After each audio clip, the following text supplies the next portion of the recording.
Yeah.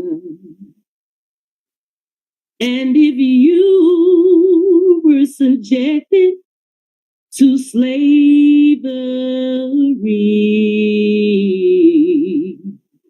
subjected to forced mixed breeding, and rape, and if you have experienced through forced loss of mother tongue, lost culture and religion, and if you have experienced racial discrimination due to lost ties or partially lost ties from your original identity, you might see you're an Afro-descendant. Oh, yeah. Mm-hmm. Afro-descendants are experiencing ethnogenesis, the reestablishment of the mind, or the resurrection of a people who lost the identity of self due to 400 years of slavery. Oh, if you see yourself in this song, it's time to join forces, come together as one. For you and I, we just might be Afro-descendants. Oh, it's time. Rise, Afro-descendants. Time to rise.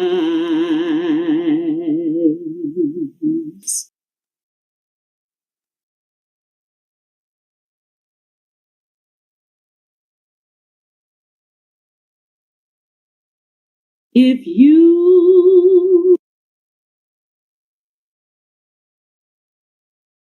welcome and thanks for joining, everyone.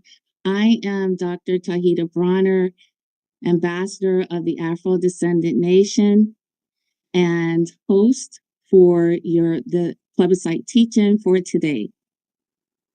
Now, let me just get my screen right. I hope that everyone can see me. Am I sharing my video? Okay. One moment, please. The video looks good. Okay, thank you.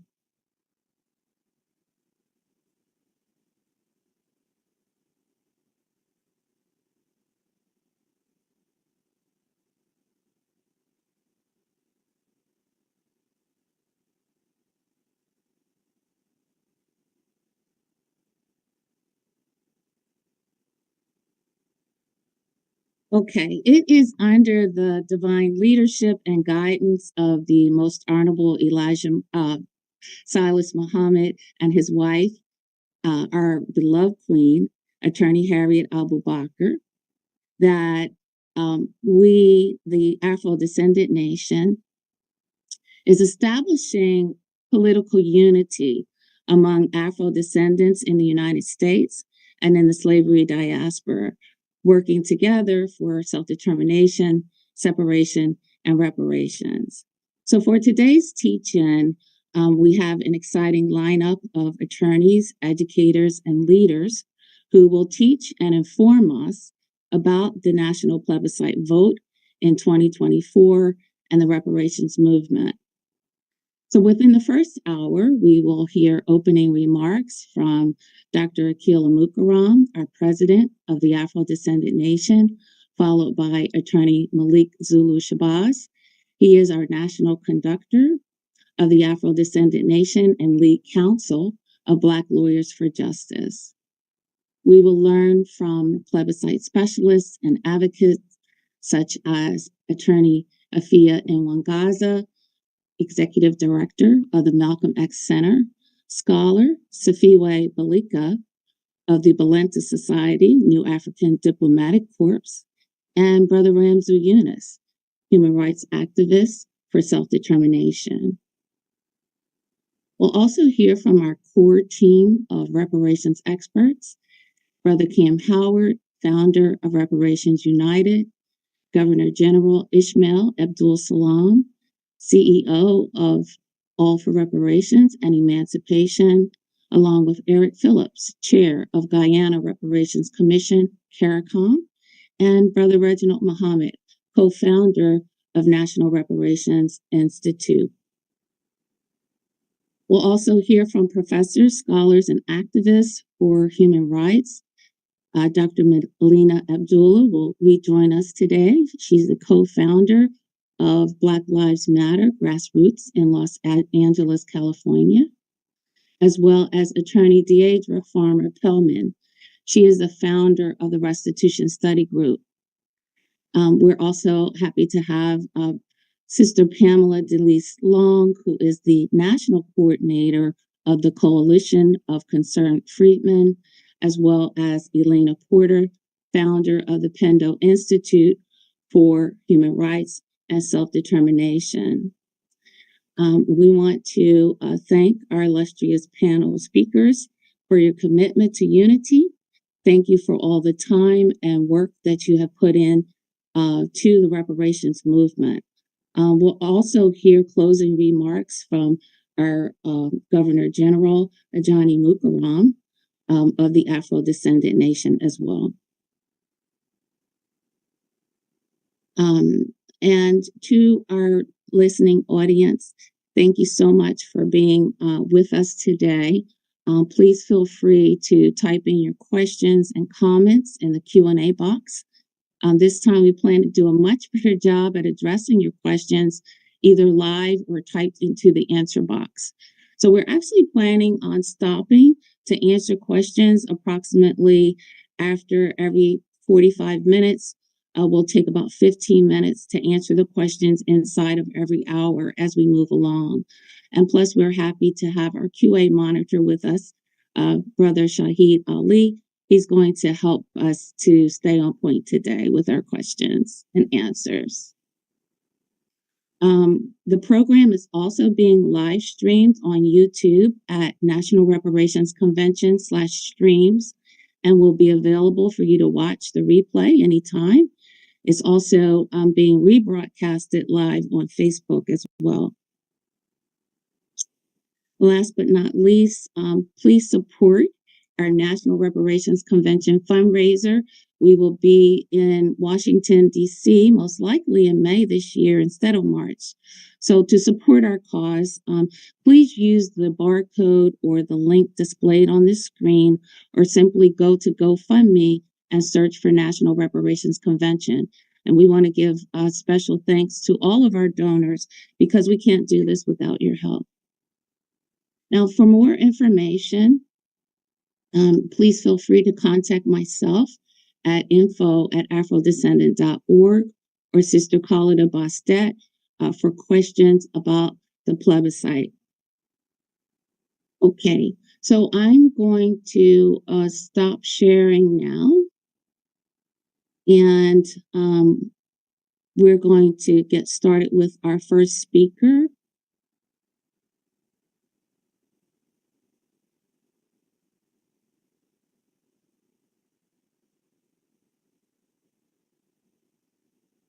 One moment. Okay. All right. So we're going to get started with President Akila Mukaram. And I've got a little too many screens up here. And so I'm looking to see her.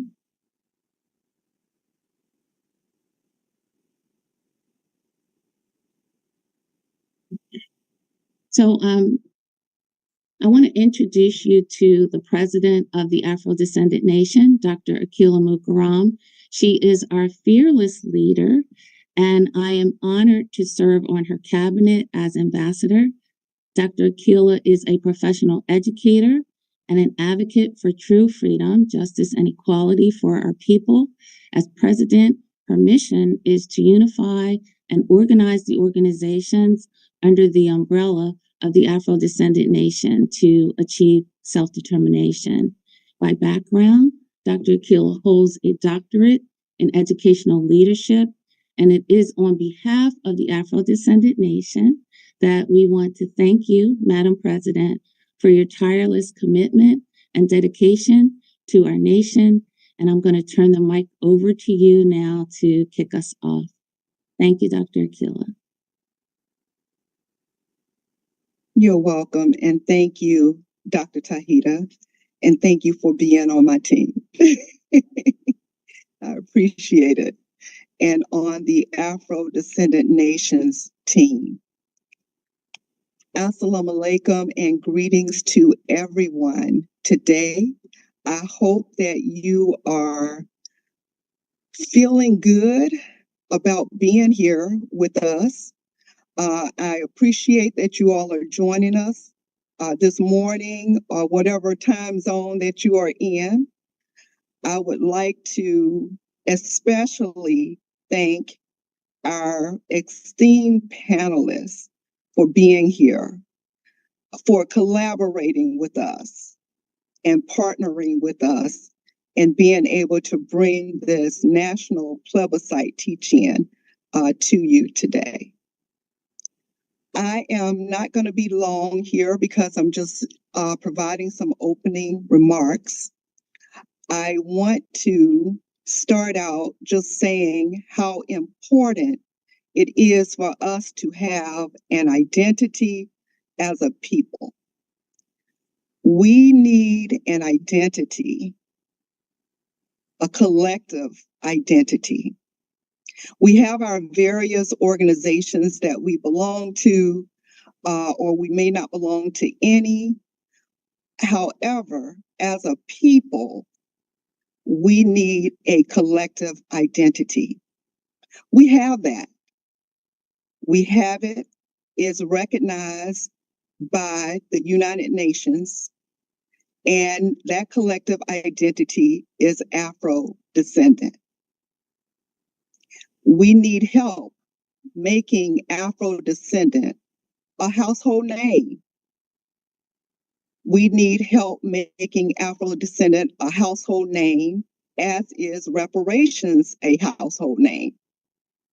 So if you are able, willing, have specific skills in getting that out, getting the word out, helping us to push it, to make sure that it becomes a household name, please join us and help us in doing that. We appreciate your time and all your efforts. So we have had some great leaders among us. This is our weekend of Dr. Martin Luther King Jr.'s birthday holiday. We have had before us Noble Drew Ali, Marcus Garvey, the Honorable Marcus Garvey, the Honorable Elijah Muhammad, Malcolm X. We have in our midst today the Honorable Minister Louis Farrakhan, and we have our leader, teacher, and guide in this hour, the Honorable Silas Muhammad. How brilliant and genius was it that the Honorable Silas Muhammad acquiesced with 18 other countries in La Ceiba, Honduras,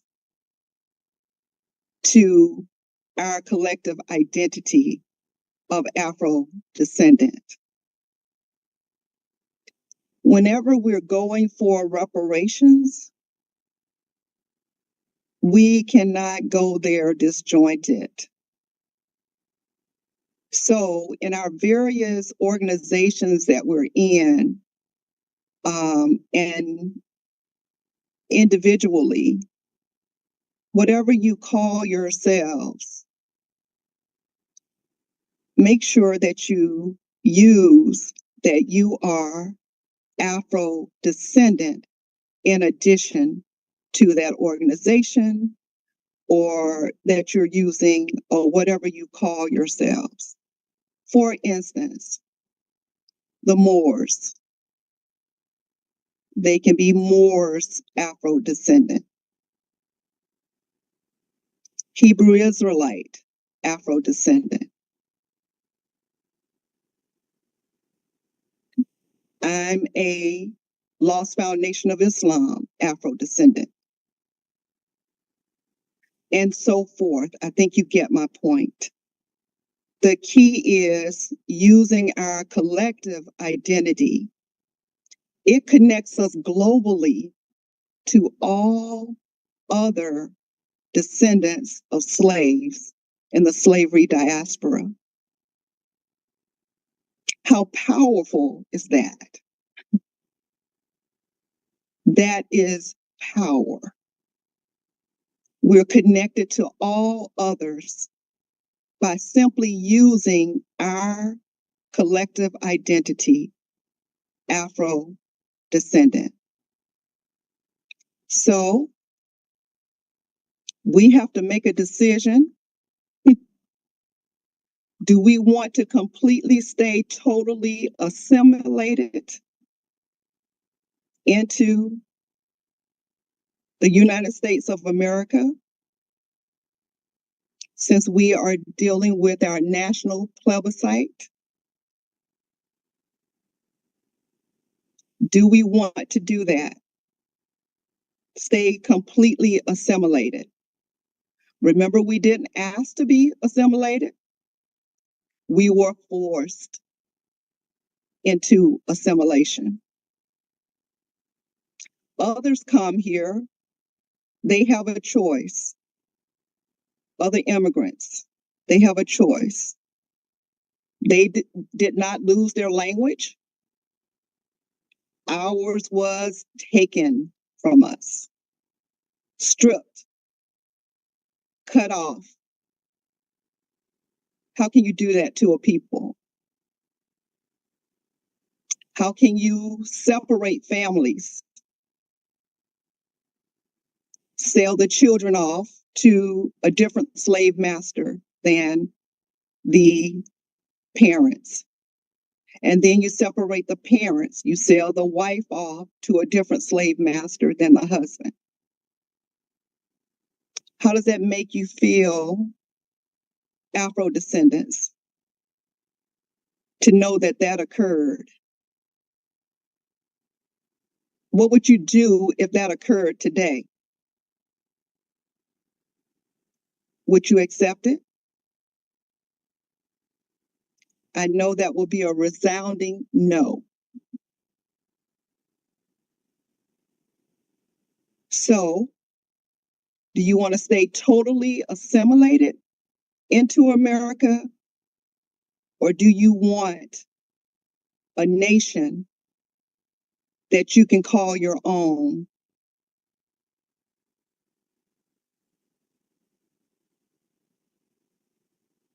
We want to teach our children what we want to teach them. We can make those decisions. We have educators. We have professionals. We can do anything. We can run this country. We can run our own country. So, again, Afro-descendant, I want to highlight, connects us to all other descendants of slavery in the slavery diaspora. We are one people. Please think on that and understand that there are others who try to separate us. We will not be separated in this day. I would like to again thank those of you who are here as panelists with us in this beautiful event. And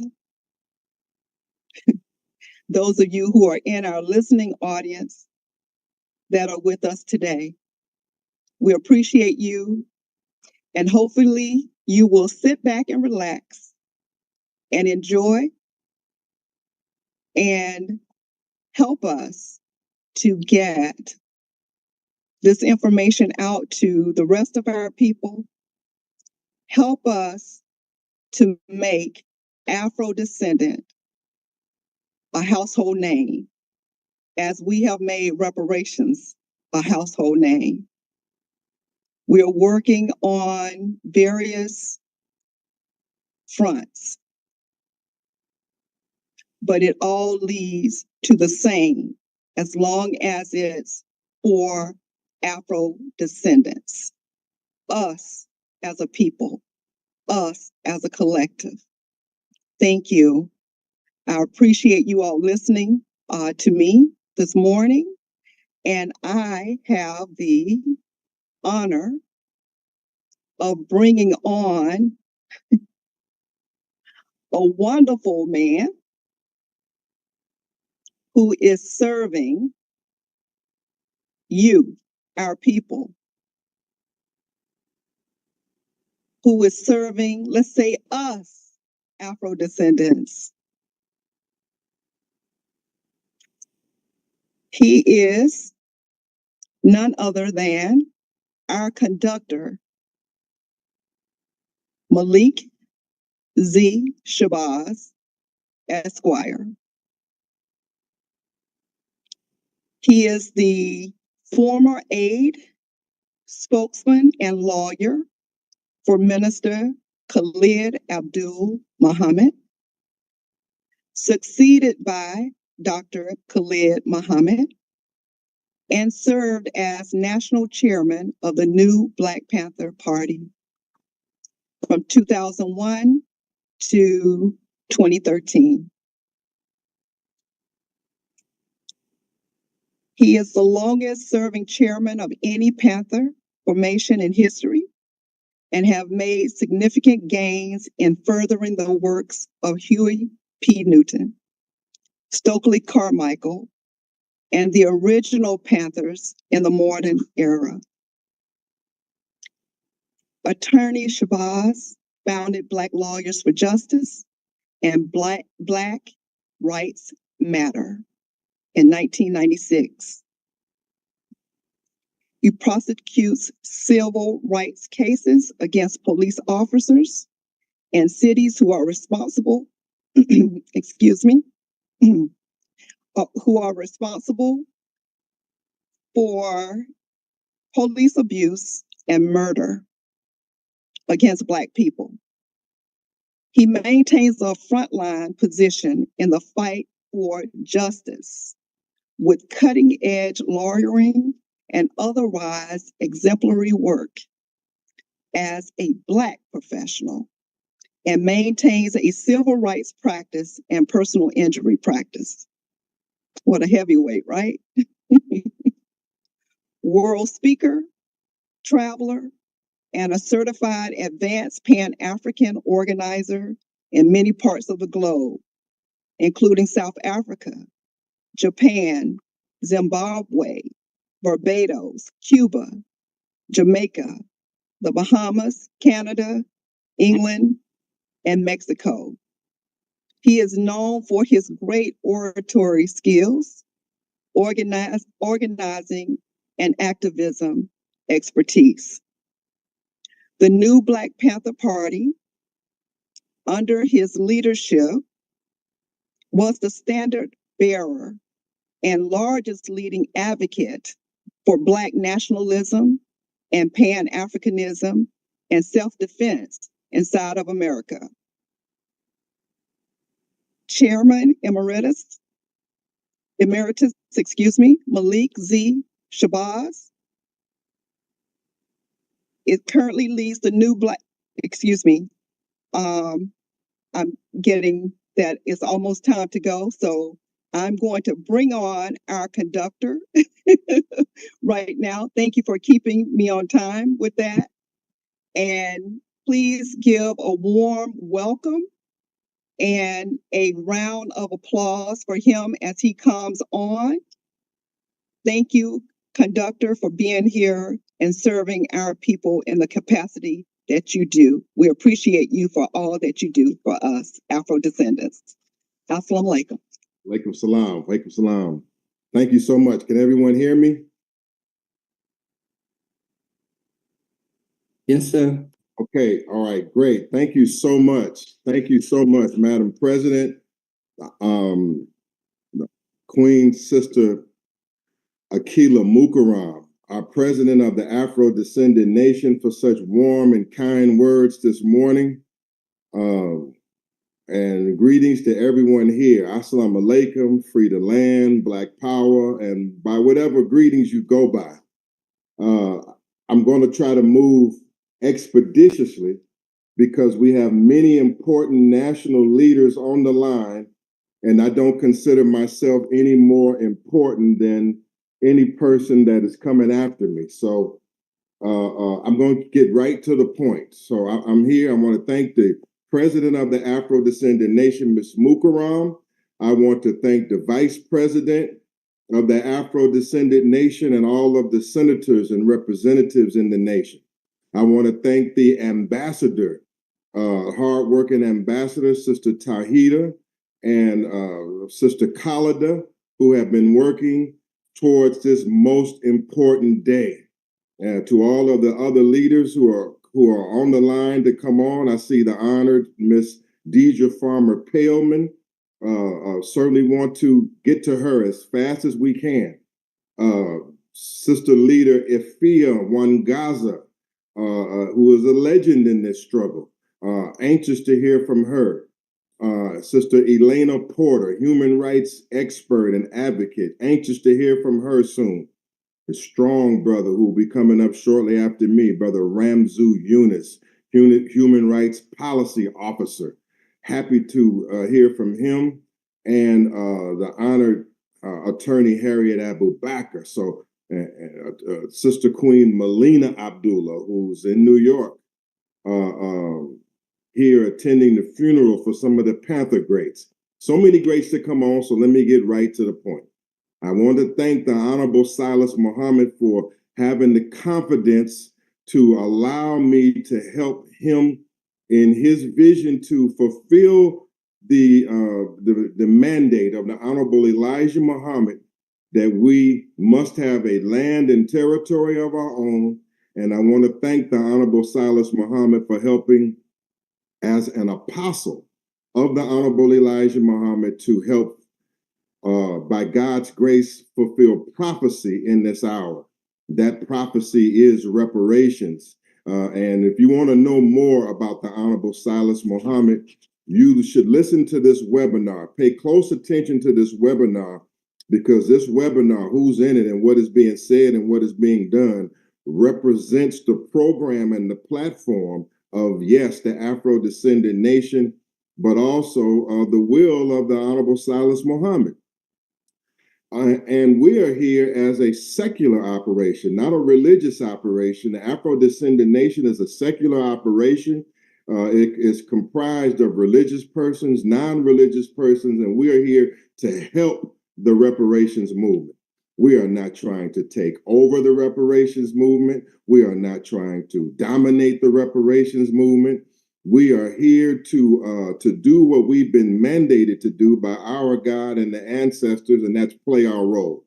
We have a program of action and a strategic plan. And right now, today, we're talking about one point in this strategic plan. And that point in this strategic plan is a plan of action that we've been talking about for at least 40 years. According to our research and according to the experts, for at least 40 or maybe 50 years or more, since the time of the Honorable Imari Obadele and the founding of the Republic of New Africa, since the early days of the Honorable Chokwe Lumumba, who's my mentor, and in the early days of the Honorable Khalid Muhammad, of whom I represent, we have been talking about the subject of a plebiscite, a national vote, a referendum that expresses the will of our people so that we can be official, so that our reparations struggle and our fight for self-determination can move forward. And so in this regard of our subject today, which is the Black Agenda 2024, we have an agenda, but we have a method and a vehicle that we're driving forward to get to that agenda. We're not here just to explain damages today and what has been done to us. I'm sure we'll hear a lot about damages, but we hear damages in forums and meetings over and over again. We honor the reparations movement as it exists, but it has been too bogged down into diplomacy, meetings, conversation, paperwork. Paperwork is important. Documents are important. Meetings are important. Teach-ins are important. But this is a teach-in directed towards a specific plan of action designed to get to the goal. We must have full and complete reparations, not a reparations platform, but we must have the reparations. We must have the self-determination. If it's not going to be given to us, then we're going to have to assert self-determination on our own, take stronger action, and take it. Okay, so I'm going to get into the ballot right now, because there's been a lot of talk about the ballot. Since October the 7th, we have talked about here and in many years prior, according to my research, the Afrodescendant nation for at least 3 years has been talking about the conducting of a national ballot or a plebiscite. Again, in the Republic of New Africa, who we honor dearly, for decades, they have mandated that a plebiscite or a national vote be held. Many different human rights organizations and leaders who come on this line, they all agree that a plebiscite should be held. Prior to today, there's an intense debate on whether this was the right time. Should it be delayed to later? Should we continue to explore? Should we continue to survey?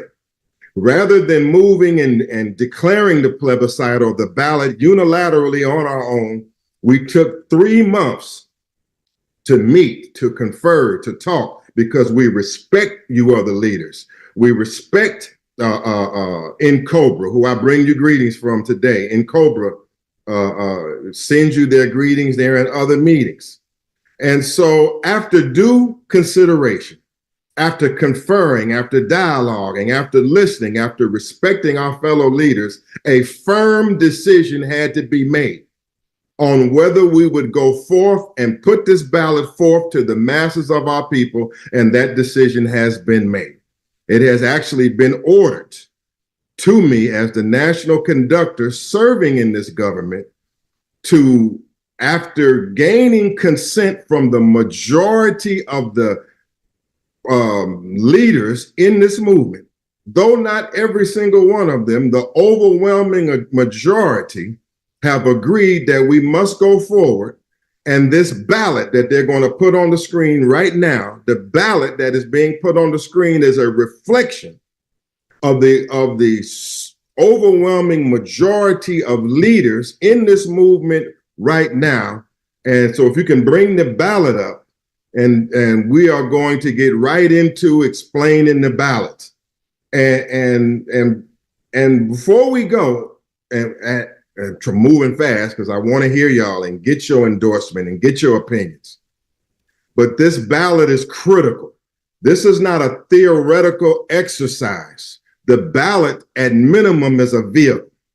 The ballot is, at minimum, a vehicle to get reparations and self-determination.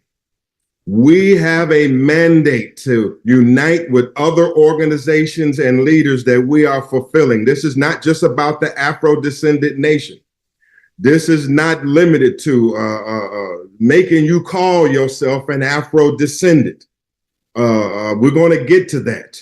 The Afro-descendant nation is a part of a body of leaders that are conducting perhaps the most important action that we've taken to date, one that is long overdue. It's past overdue. We intend, with the help of our partners and our people, to gather at least 1 million votes this year. And if it takes 24 or 36 months to get to 1 million votes, as long as that leads to us achieving our goal, we are willing to fight that hard and to fight that long. We must have the consent of our people. We must raise an army. When in gathering these 1 million votes for this ballot or referendum that I'm about to explain, those 1 million registrants are a standing army, a standing movement. There are 1 million persons that will form the body of the army that will fight, organize, and do what it takes to achieve full and complete reparations and declare self-determination and take the action that we must take. Dr. King, as much as we criticize his integration philosophies, we must recognize on the eve of his birthday that he was a man of action, and that he was a man that you must pick up that newspaper and turn on your television because he took action. All of the preachers did not agree with what Dr. King was doing, but Dr. King at some point had to move out, and history has been changed forever. And so we are declaring this vote, and we are declaring this vote not as you see here on Google technology. This is a demonstration, and we have sent this ballot to many of you on Google, and matter of fact, many votes have come back already, just overnight. They're coming in, showing the interest in the ballot. But we have, and it will come up in the course of this meeting, you're going to be shown that we have the best of technology, the best of professional voting technology that we are making a significant financial investment to in order to make our vote credible and certified. And it is. Okay. And so I just want to say that in opening and trying to move fast to explain to you that we have sought out diligently diplomacy and consent and consensus to launch this election. We are launching this election with a majority of the leaders in agreement. We cannot turn around or turn back, and we must have action. And that's what I'm here for. And that's what I'm here to help to do. And I hope I don't offend anybody, but at this point in time, we must have action. So let's go forward. This ballot here that is going to our nation, ballot question number 1 must be on the ballot. And it's a simple yes or no question to be put to the masses of the 40 million of our people. And with your help, we can put it to more than 1 million. It could go to all 40 million. Ballot question number 1. Do you declare your right to receive full and complete reparations? We want that vote from the masses of our people, and we have to have it. Ballot question number 1. We want that vote. We want that contact. We want that consent. And we want the 1 million or more who agree to this vote to sign on to fight the war for reparations. not just for the Afro-descendant nation, but for every organization that needs help in this fight. Cam Howard, Ramzu Yunus, Black Lives Matter. We're saying to you today, if you help us with this ballot and with this vote, our contacts are your contacts. Our progress that we make in our areas that we're fighting on, that same progress can be for the areas that you're fighting on, because we must have a united fighting front. Okay, so ballot question number 1, do you declare your right to receive full and complete reparations? Yes or no? Next question. Ballot question number 2. Do you declare your right to self-determination? Do you consent and declare your rights to have complete control over your own affairs as a people and to be able to govern yourself? Yes or no? We want a simple answer on self-determination. Hold it right there on self-determination. Because as Brother Ramzu has said, we don't have to, no one is going to give us self-determination. You determine yourself to take self-determination. And we have many examples in the past where we have taken self-determination. We have the highest levels of self-determination that I'm going to get to. They're called the highest levels of self-determination. Well, what are those levels? A separate land and territory of our own. There are highest levels of political autonomy. And there's also self-determination that we are declaring right now. So I won't go further into this, but I want to say to those who are listening, as we here on the eve of Dr. King's Earth Day, affirm that we must have a nation of our own. We are looking for Black engineers. We are looking for Black bricklayers.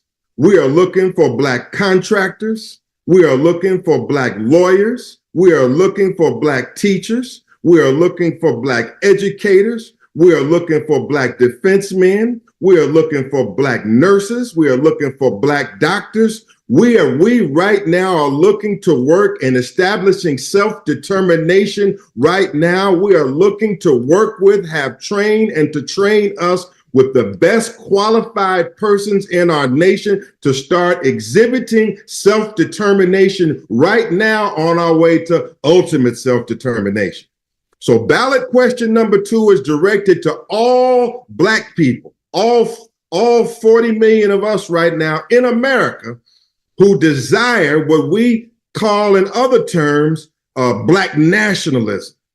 To practice nation building within a nation on the way to declaring our nation.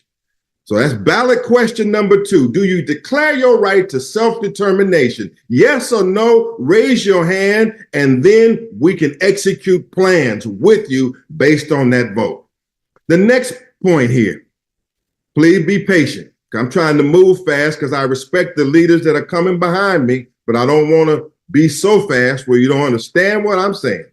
But okay, lawful identity.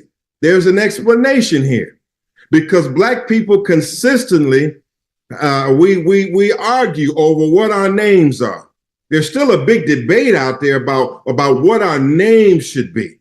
Okay, and so here we're talking about lawful identity.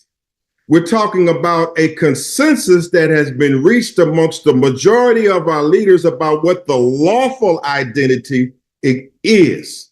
Okay, so let me explain, because it explains it in this ballot. Please put the ballot in the chat room also. Constantly put the ballot in the chat room. Lawful identity, explanation. Our people in the United States correctly identify with and describe themselves by many names: Black, African, Indigenous, New African, Moor, American descendant of slaves, foundational Black American, freedman, etc. Lawfully, Afro-descendant is the international recognized legal and political identification that allows our people as a whole to assert their legal and jurisdictional right to reparations and self-determination. Specifically, the term Afrodescendant refers to our people who, number one, whose ancestors were forcibly dispossessed from their homeland, Africa, and transported to the Americas and through the diaspora for the purposes of enslavement. Number two, Afrodescendant refers to our people whose ancestors were subject to crimes against humanity, including but not limited to chattel slavery, mixed breeding, systemic discrimination, land theft, Jim Crow, rape, forced loss of their mother tongue, lost ties from their original identity, destruction of our culture and religion, and suffered ethnocide and specific forms of ethnic cleansing, genocide, and more. Number three, Afrodescendant as a lawful term. Remember, I'm saying as a lawful identity. Refers to people who currently, right now, as a people, who continue to suffer as a result of the above crimes right now: human rights violations, racial discrimination, economic exploitation, loss of land, systemic racism, poverty, wealth disparity, deprivation of education, police brutality, injustice in the U.S. courts, political prisoners, cultural destruction, and continue to suffer the peril of other innumerable and insufferable abuses. This is what we suffer today. Please hear me well. The legal term Afrodescendant has been formally recognized by the United Nations and the leading international courts and human rights authorities, including 19 countries at the UN Conference for the Rights of Minorities in Honduras in 2002, for the purposes of lawfully pursuing our claim under the proper jurisdiction. The representation of the lawful identity Afrodescendant shall not void nor usurp any other cultural, political, racial, organizational, or religious name you currently identify by. What are we saying here? Why do we take time for that? We are not here, and I am not here to try to get any person to come out of the cultural name that they identify by. Some of us here are Muslims. We say, well, who are you? They say, I'm the original man. I'm the Asiatic black man. I'm the maker, owner, cream of the planet Earth, father of civilization, God of the universe, as I was taught by the Honorable Elijah Muhammad and Master Farad Muhammad. No one is trying to take you away from that at all. Matter of fact, we mandate here that you keep that. We can keep that. You say, I'm a Moor.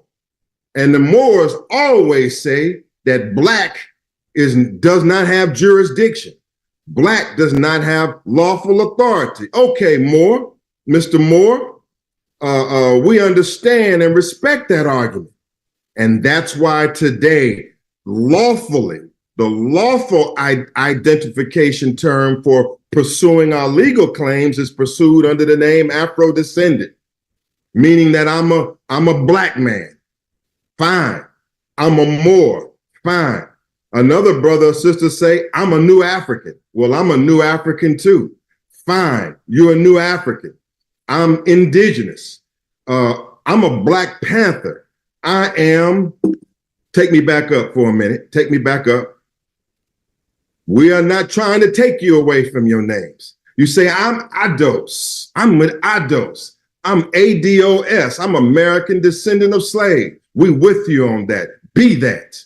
I'm a foundational Black America. I was here from the beginning. I'm FBA. We with you, FBA. Be FBA. You say, I'm a freedman. They say, be a freedman. Another man say, I'm a Crip. I'm a Blood. I'm Vice Lord. Be all of that. But what we're saying here is that according to precedent and the majority rule of these leaders, that legally and lawfully, as we proceed to international bodies and courts and assert our lawful jurisdiction, we're asking your consent to also lawfully self-identify as an Afro-descendant.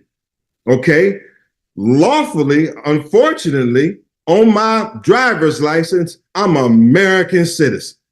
You know, I'm the original man, and I'm a Garveyite, I'm an African, I'm all of that. But I got to pull out that license and bear witness when I get to the airport or somewhere official that lawfully I'm an American citizen, whether I like that title or not. And so ballot question number 3 means that no name or title that we go by are we trying to replace. Keep your name and your titles. We honor them as we harambe, pull our people together.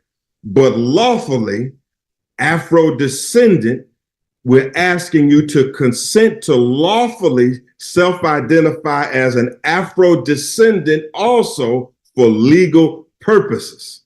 Okay? That's what we're asking. We're not telling you or forcing it on you.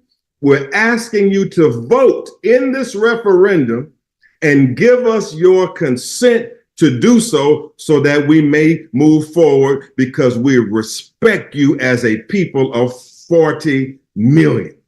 Okay, let's go forward. That's ballot question number 3. Do you lawfully identify? Ballot question number 4. Which of the 4, these are self-determination options. We understand that self-determination is reparations, but it's a form of reparations, because reparations comes in many forms. We'll get to that later. Some want land, some want individual payments, some want institutions. That is not the subject of this plebiscite, although it's the subject of other surveys that are being taken with this plebiscite. Self-determination, we're going to ask ballot question number 4. Which of the 4 options would you prioritize to be pursued as a form of self-determination? Which of the 4 options would you prioritize? Meaning that after consultation with our leaders, we didn't want to force you to choose one or another. In this referendum, we're asking you to rank your priorities. Okay, number 1 on this ballot, to remain a U.S. citizen. How you are asked to vote and to rank your priority of that vote. Number 2, return to Africa under your birthright. How do you vote on that? Where do you rank it? We want consent. We want to know on our ballot. Ballot question number 4, subsection 3, immigration to another country. Do you want to go to Jamaica? I know I do, and I want me a home in Jamaica. That's high on my ballot answer. Do you want to go to Curacao? Do you want to go to Brazil? Do you want to go to Colombia? Do you want to go to another country? Rank your priority. Number 4, the creation of an independent nation on U.S. soil and becoming a sovereign nation that we can call our own. Talk to me, followers of the Honorable Elijah Muhammad. Talk to me, followers of the Republic of New Africa, who stated that our New Africa are 5 states in the South in the Black Belt. Where do you rank that on this list? It's on the list. And there will be one more question. Do you desire to create an independent nation on another foreign soil that is not Africa? And that is going to be placed on the ballot, because I must tell you that in this hour that there is land that is being offered to our people throughout what they call the Asiatic world. So come back up to it for 1 second. So I just want you to be clear. Ballot question number 4, we want answered, and we want you to rank your priorities. And we're also not asking to strip anybody of their U.S. citizenship. If you want to remain a U.S. citizen and exercise the other options, that's fine. We don't want to get into a battle behind that.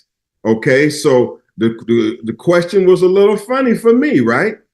But I'm a part of a process. And even this entire ballot, this is not a Malik Zulu ballot. This is not an Afrodescendant nation ballot. This is a ballot with a consent of the overwhelming majority of the leaders that have committed their lives to the reparations process. Let's move to number 5. So I can move to the other leaders, not only get their opinion on this and see how we're going to move on reparations. I do not intend to dominate this meeting, but this is the key subject in this meeting, this history-making ballot. Ballot question number 5, minority status. This question is here is because there are many brothers and sisters who correctly assert that we here as a people, that we were here before Columbus. This question here is on the ballot, recognizing the fact that we are an indigenous people, not only from the Eastern hemispheres, but from the Western hemispheres as well. And in the way the United States government has treated us and classified us legally as a minority, they have greatly stripped us of our rights and our remedies by limiting us and our status, and deprived us of the benefits of certain treaties and land and rights, not only in America, but in international forums. That's a backdrop. This question is on the ballot due to a portion of leaders that are with us on the whole ballot. And this question is respectfully, it's entered for them and us. I agree with the question, but it comes from them. This is a process how we got to this ballot. Ballot question number 5. Do you agree to no longer be declared under the status of a minority in the United States?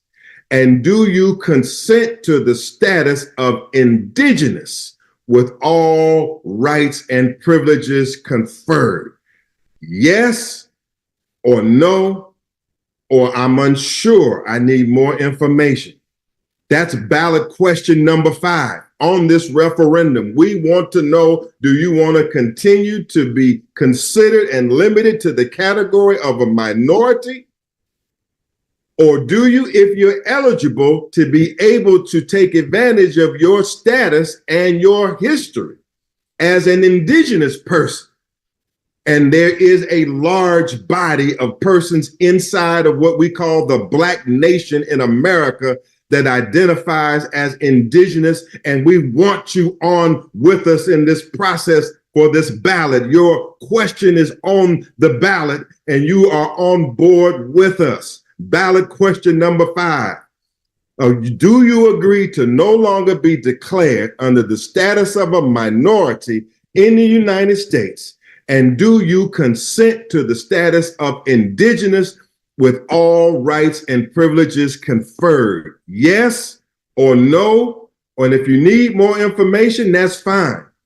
Let's get that question to the masses. Let's stop talking amongst the scholars and debating amongst the learned or speaking to the choir, and let's get these questions to 40 million of our people before time runs out and we waste the time of our elders and our ancestors who have fought so long to get us to this point. Ballot question number 6. It's only 7, and then I'm going to submit and relent. Thank you for listening to me. I pray I don't waste a second of your time. Ballot question number 6. Do you agree to support your vote in this plebiscite and referendum by supporting legitimate organizational efforts to achieve full and complete reparations and self-determination, including enacting economic sanctions and other necessary political actions? Yes or no? Ballot question number 6 is, do you commit to what you're voting for? Do you commit to take action based on your vote? Do you commit, for example, to shut down Wells Fargo and other banks and financial institutes that have robbed your ancestors? Do you commit to move on the Catholic Church and other entities who set up the transatlantic slave trade, robbed us, and who have hundreds of thousands of businesses worth billions of dollars in America? Do you commit? Do you commit to take actions such as some as that Brother Ramzu has taken and will take? What we know on number 6 is how was the expression of your commitment and how strong are we willing to act.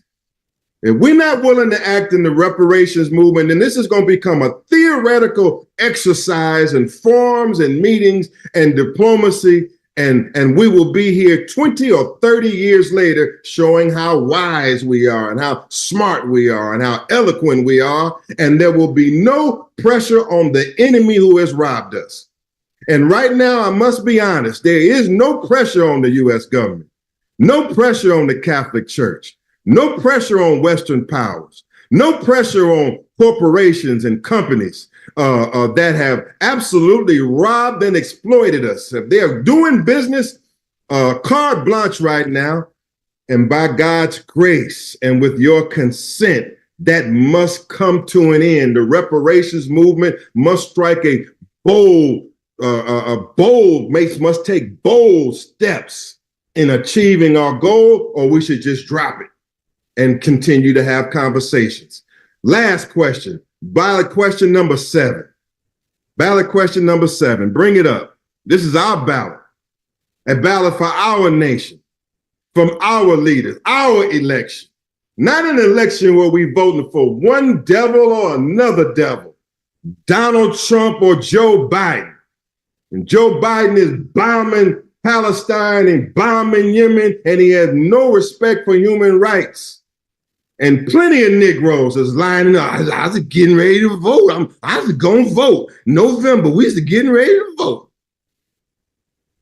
What the hell has voting in white American elections got us but another imperialist in office? And so we can stand behind that vote, continue to vote with those votes. Continue to back the American electoral process that has gotten us nothing. Don't tell me that our ballot don't have effect. This vote is more important than any vote that has ever been taken in the history of the United States of America as it pertains to our people, because it is a vote of our will, our goals, not forced on us by an enemy authority and an enemy we keep placing in office. Ballot question, pardon my whatever I am. Ballot question number 7. Lastly, solidarity. We talking here, this vote here is for Blacks in America, what they call Afro-descendants inside of America. This is for us in America. We don't have authority to collect a vote for Afro-descendants or Black people in Brazil or Afro-descendants in Colombia. They are our brothers and sisters, but we don't have authority. We agree with the brothers and sisters in Africa and the OAU and others that African countries are due for reparations, but we're not conducting a plebiscite, our referendum, our vote for African nations, though we support their efforts. We're in solidarity with them. We're in solidarity with liberation struggles, but we must be clear here. This is about reparations and self-determination for our people here inside of America. That's all the authority that we have. Ballot question number 7. I agree. It should say, do you? Do you agree to the principle of solidarity with other Blacks, or what's called Afro-descendants over here in the Western Hemisphere, who have suffered the above detailed crimes against humanity? And do you consent to receive support from and agree to offer support to Afro-descendant nations, Afro-descendant organizations, and other reparations organizations in the Western Hemisphere and around the world? What are we saying in ballot question number 7? We're saying here, we're asking you, we're not telling you.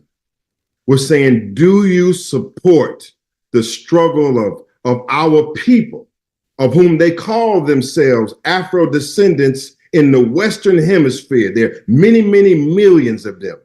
Do you agree? Do you agree that you support their efforts for reparations? And do you agree to gain support from them?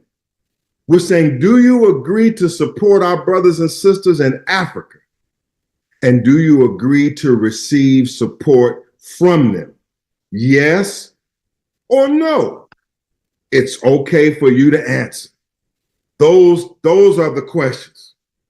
This is our ballot. We shall not turn around. Even in the course of this meeting, as we get on through this meeting, and we're going to take time, we shall not turn back. This ballot is 98% done. There may be a small change here or there, but we are not opening up Pandora's box and going back into another long deliberations and contemplations. We'll be like the United States Congress. The Congress, and the Congress has a very low approval rating amongst the American people because they always talking and debating, but they don't ever pass no legislation. At some point, leadership has to exercise a decision based on the majority. And that's what we're here. We're asking your support, leaders who are coming, asking you to and pleading and really demanding that you support this national plebiscite, this national vote, this national ballot that is long overdue and is history in the making. So later on in this meeting soon, Sister Collida will come on here and she will show you the format that the ballot will be conducted on. You've received a text of the ballot that's doing well right now from Google Docs. This vote will not be conducted on Google Docs. Previously, you have voted on text by text message through 877-506-2184. We have advanced beyond that. Those votes count. They'll be converted, but we have advanced beyond a text message system. Black Lawyers for Justice, because we love the efforts that the Honorable Silas Muhammad and the Afro-Descendant Nation are putting forth. We have agreed to put up $3,000 to donate to the Afro-Descendant Nation so that it will have the best voting system that is available on the planet Earth. And it comes with many benefits, and it is very professional so that you as leaders can believe in it, buy into it. This is our plebiscite. This is our vote. This is our time. We must move forward strongly, and we cannot turn around. I thank you for hearing from me. I'm looking forward to your feedback. I'm sorry if I offended nobody, but we cannot wait any longer. Honorable Imari Obadeli went on to the ancestors without the plebiscite and the vote being fulfilled. Queen Mother Moore went on to the ancestors without the vote or the plebiscite or an army being raised that will fight this battle and achieve reparations. I can name them all day. John Henry Clark, the Honorable Chokwe Lumumba, the Honorable Khalid Muhammad.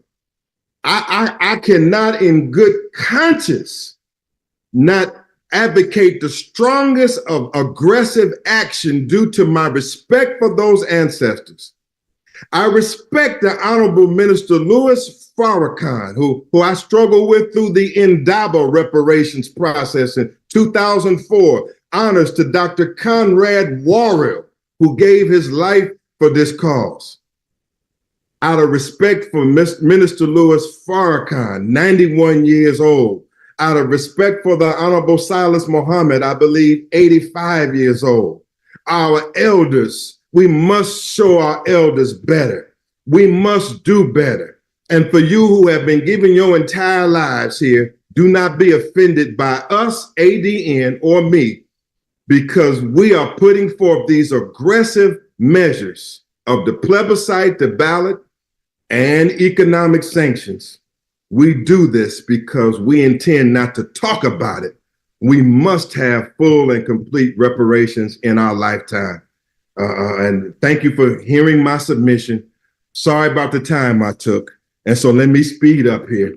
And now what I want to do is bring on a young man here who he shares my passion, but he's no intellectual. He's not short on any intellectual point. He's just a man of action, and he is my brother. And he and I have clashed before. We have differed before, and but we try this. But we understand that we're on the same mission. And I'm honored to introduce to you now the leader of the Human Rights Policy Officers, who has a following in America, who has a track record, not only in America and throughout the world. I present to you for his presentation and his submission, the brother leader, Ramzu Yunus, the leader of the Human Rights Policy Officers. And I'd like to interject before you get started, Brother Ramzu. We promised the audience that we would stop at intervals to take questions live from the audience. So Brother Shahid is on, and would you just select a couple questions for us to answer, and you can just read the question for us, okay? Can I intervene for a minute? Yes, sir. I don't want to. The questions are very important. However, is it possible? I just want to ask, is it? Okay. If we could hear, I want to hear 3 people, then we take questions. I would like to hear just Ramzu's statement, if possible. Sister Queen Efia Wangaza, who's one of the founding members of N'Cobra and the Republic of New Africa. I would like to hear her and Honorable Attorney Harriet Abubakar, and I'm hoping for Elena Porter. I don't think their statements are going to be long, but if possible, can we just hear what they say? Then let's go to questions, many questions as you desire. Then we come back. Is that okay if we just do that, please? Yes, sir. You're the conductor. Thank you. Go ahead and turn it over to Brother Amza. We just want to hear their position on the plebiscite and the plebiscite and the vote.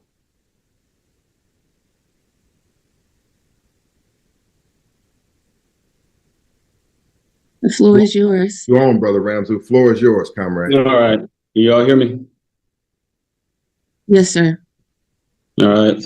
Salute everyone. Assalamu alaikum. Greetings of peace to everybody participating. Madam President, Afrodescendant Nation, conductor, all of the distinguished guests on this panel.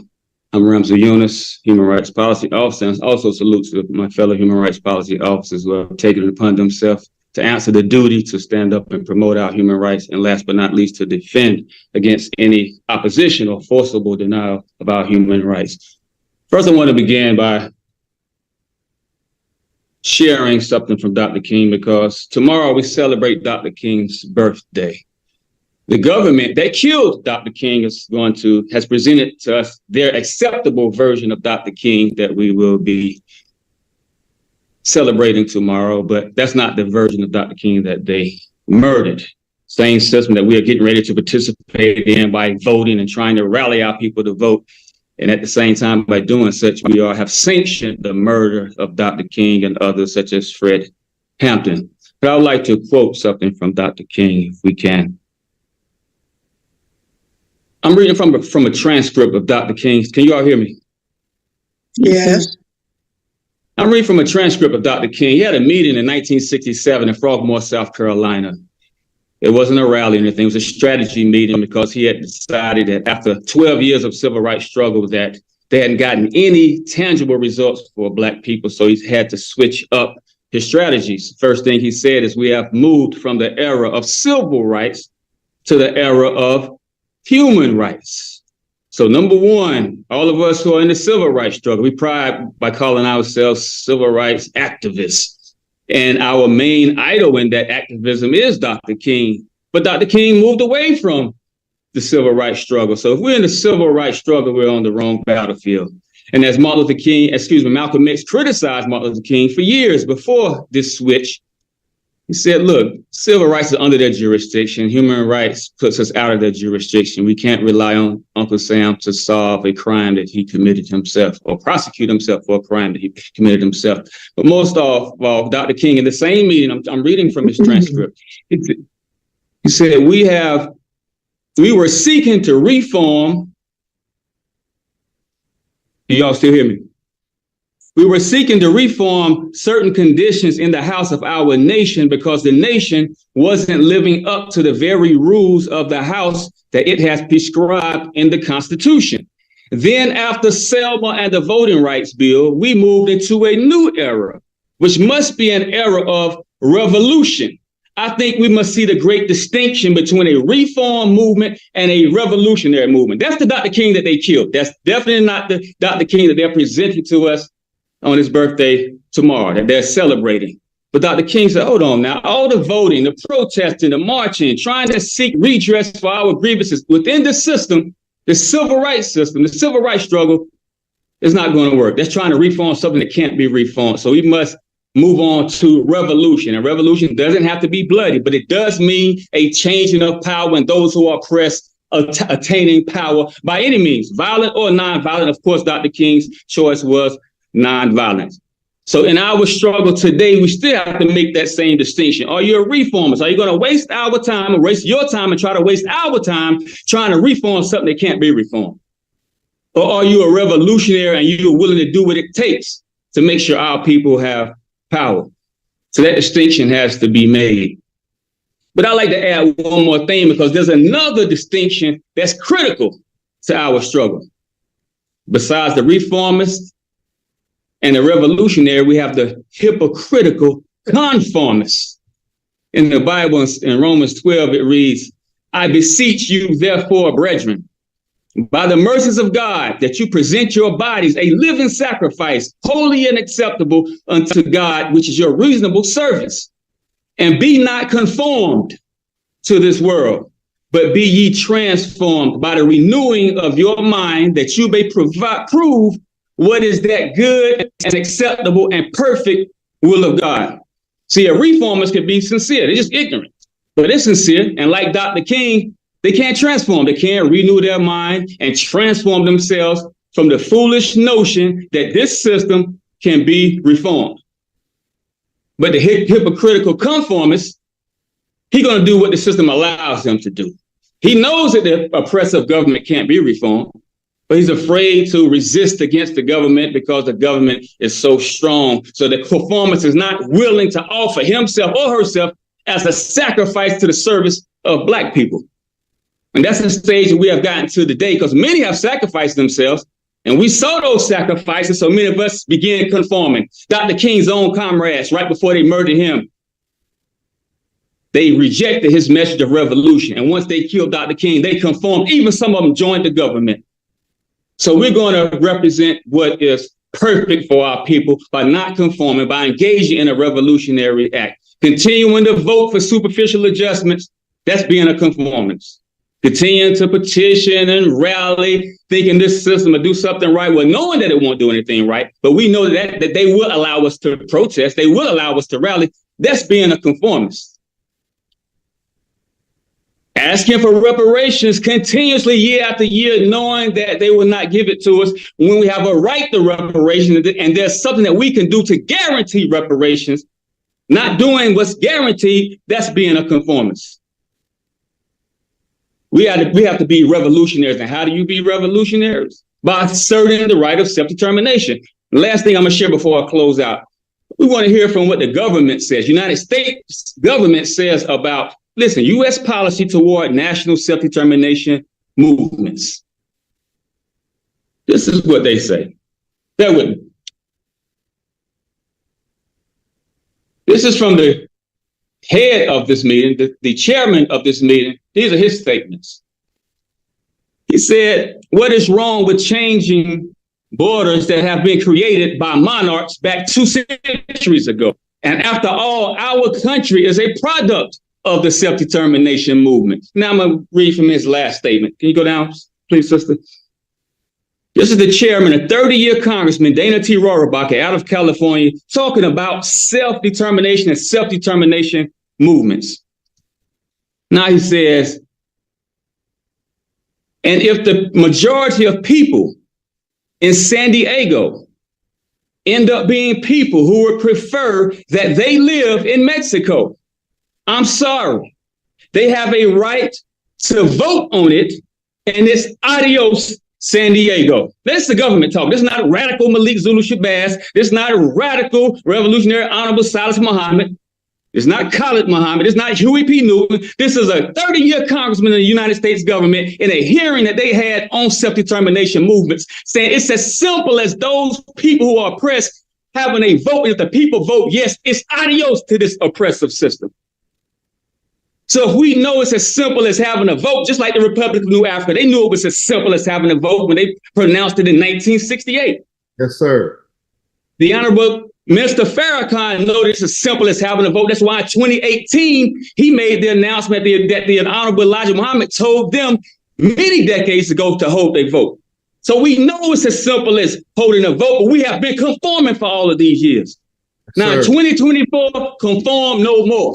We're not conforming no more in 2024. We're holding this vote, we're moving forward, and then it's adios to oppression. It's adios to being denied self-determination. It's adios to being denied reparations. Because when we assert our right of self-determination, we take control wherever we are. So to be adios, Detroit, if we want to claim Detroit, it'd be adios, Jackson, Mississippi. It'd be adios wherever Black people as a majority vote for independence.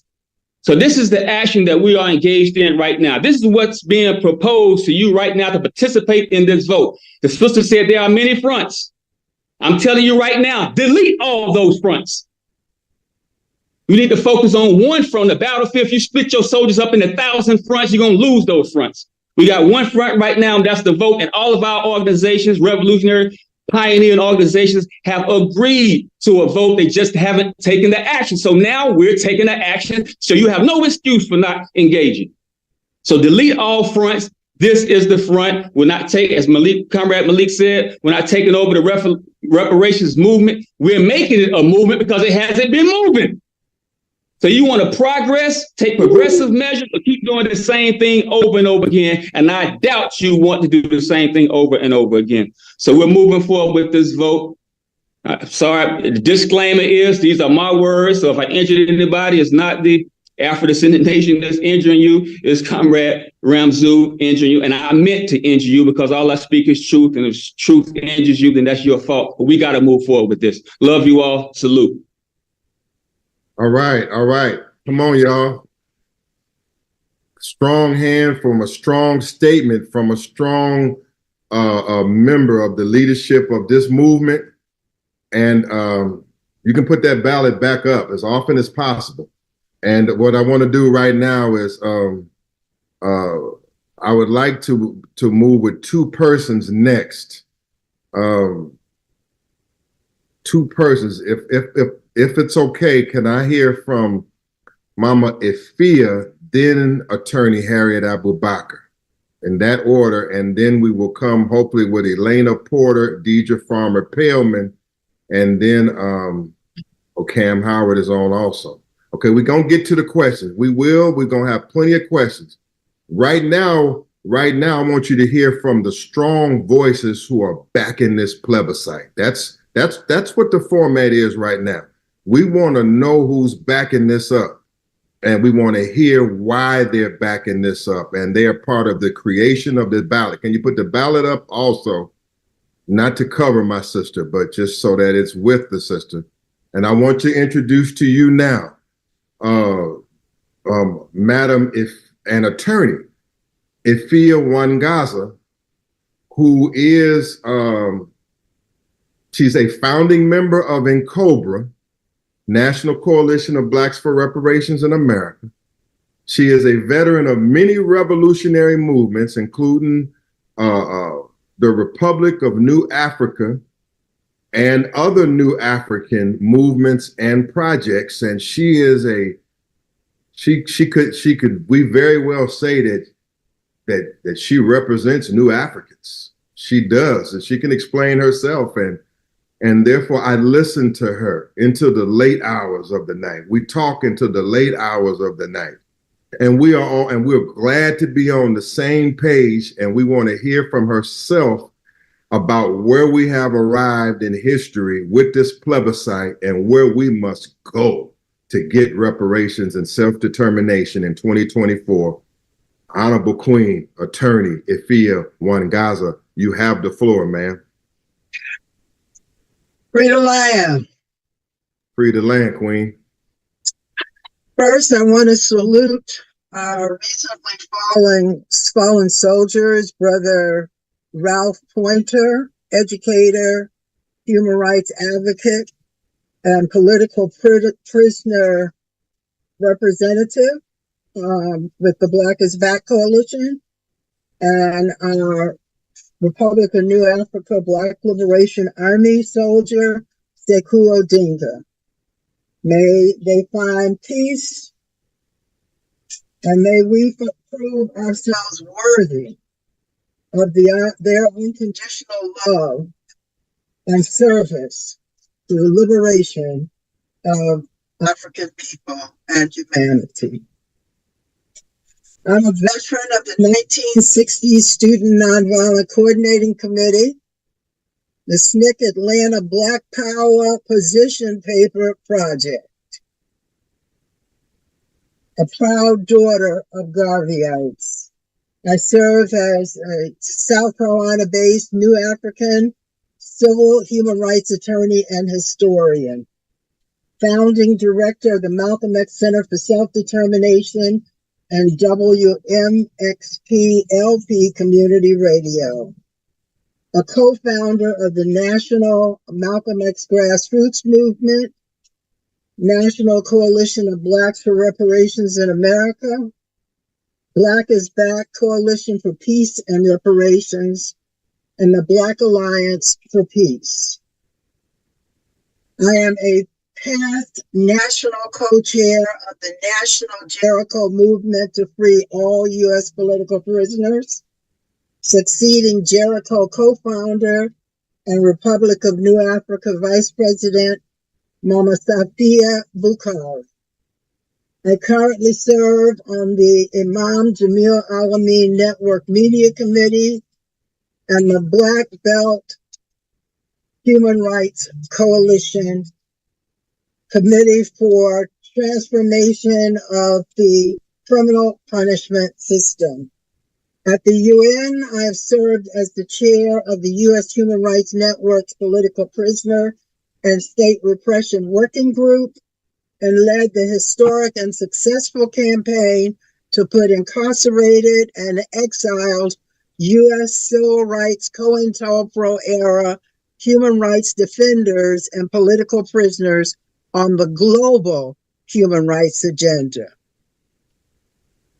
In 1992, we coordinated in COBRA's national conference in Charleston, South Carolina, where it is estimated that up to 40% of our ancestors were brought into North America and impressed into servitude. The conference was held at the Mother Emanuel Denmark VC AME Church. That conference provided the spark that set the modern day movement fire. To coin a phrase, many reparations organizations have been formed since NCOBRA's 1992 conference. Others have adopted reparations as an issue, and cities and states have formed commissions and foundations allocated funds. However, very little effort has been made to hear from the masses of our people. from our identity to our individual and collective definition of full and complete reparations, in addition, of course, to a check. For many years, we have heard the call for a plebiscite, a referendum, even a poll on our government status, our identity, and how we individually or collectively define reparations, among other issues. Today presents an opportunity to begin to gather input from the masses of our people. And from that baseline, move toward a people-centered movement consolidation and reparations definition. It's a historic moment. Many of the questions on this referendum have never been asked before. That's right. Now is the time. Amen. I invite you to join this next phase of our movement for repair. Thank you. All right. You heard it. You can ask her questions with the upcoming question and answer session. You have heard her credentials. Those are impeccable credentials. We are absolutely, Sister Collida, going to produce a transcript of this meeting. This meeting, because it is historical in nature and the action that we're taking in unity is historical. Thank you, Mama. Please hold in here for the question and answer session and for our dialogue. And thank you for bringing all of your years of service to bear here. And one of my missions is, ma'am, that your time not be wasted, ma'am. I do this because of your service. I want to bring on another esteemed Black woman who spiritually inspires me to do this work.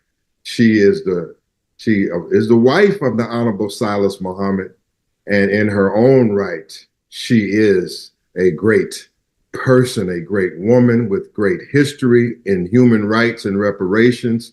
She is a pioneer in this field. If it's not inappropriate, I would say that she is the Honorable Harriet Abubakar, our lead counsel in the Afrodescendant nation, and really from the legacy and family of the Honorable Elijah Muhammad. How you doing, my queen? It's an honor. Thank you very much, Minister and Attorney Malik Zulu Shabazz. Thank you for all of your compliments and my greetings to all of our listening audience. I am beginning to feel like one of the older people in the group now that I'm up in my 80s. And I do want to pass it on to the younger people in my group, or in our group, in our society. Basically, I wanted to touch on the history part of how we got to the name Afrodescendants, and then connected with the plebiscite that we're working on today. Now, my husband, the Honorable Silas Muhammad, asked me back in the year 1992 to get active and get to know the means and methods of how we could work and achieve something at the United Nations level. And that's something that I had not studied in law school. I had no idea what to do with the UN. But I jumped out there and tried to learn as much as I could. Now, because we're limited in time, I'm not going to go through all of the classes and processes that we did engage in. But for those of you who are interested, you can look on YouTube to National Reparations Convention 2023. Our last session was October 7th and 8th.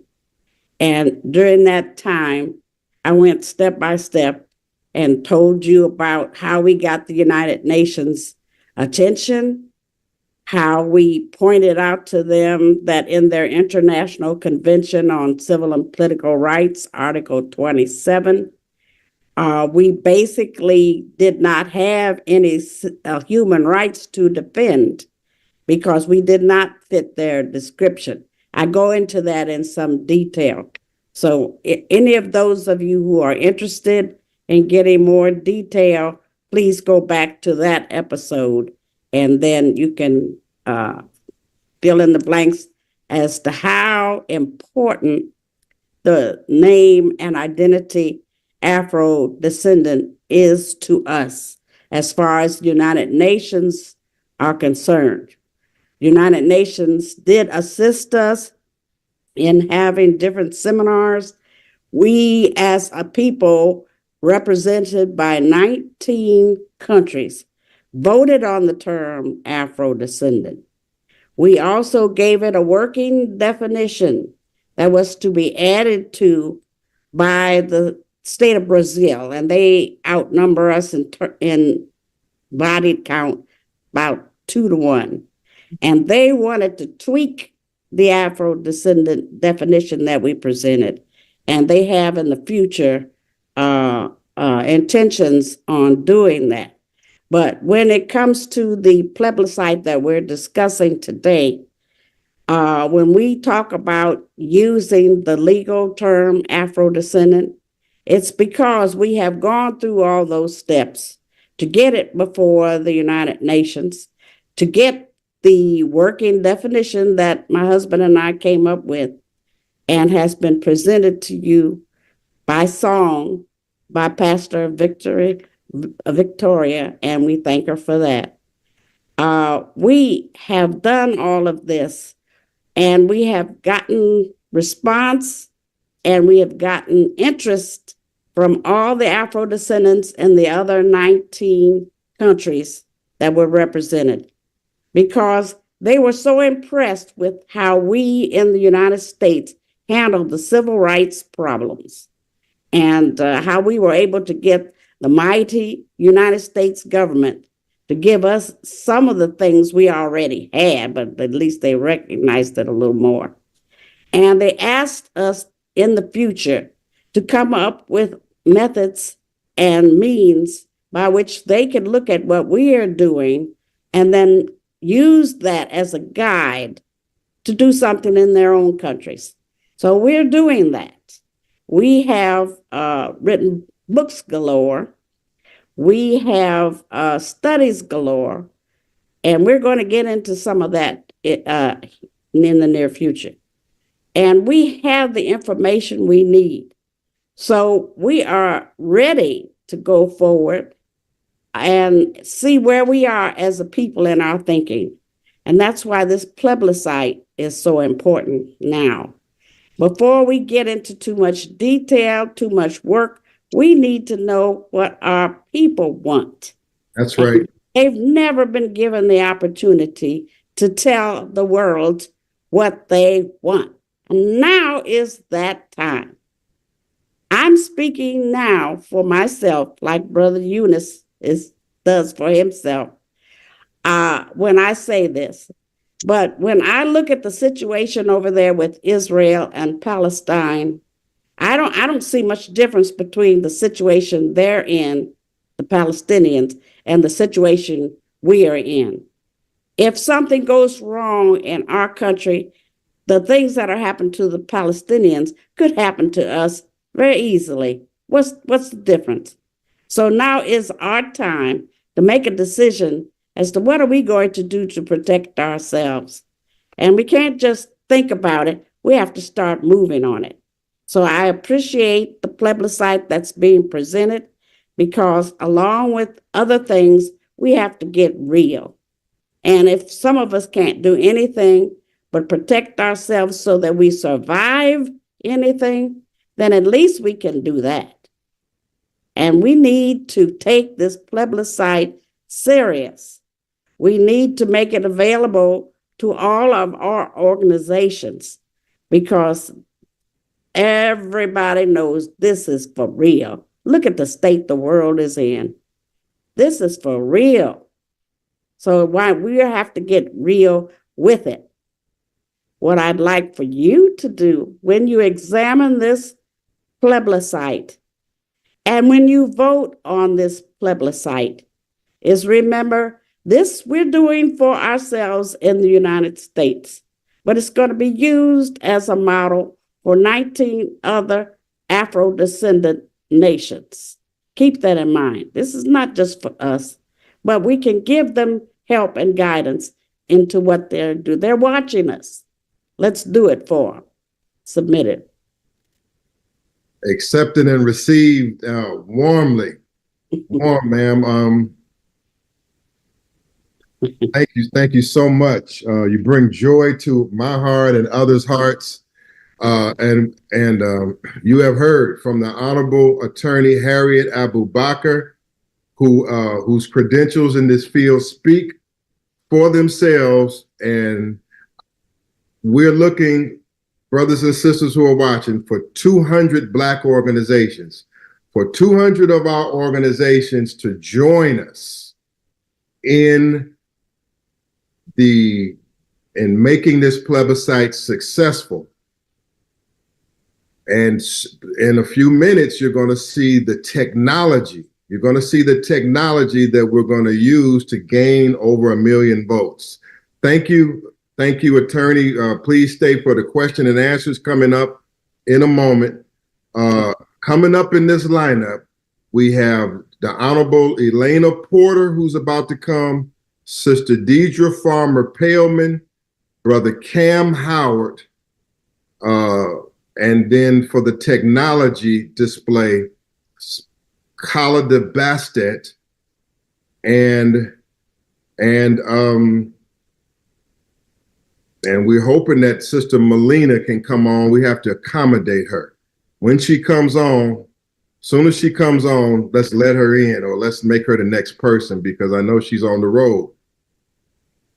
We also have, and then once we have questions, we have another presentation. We have Brother Sifiwe Baleka, and we have other presenters here that are going to present.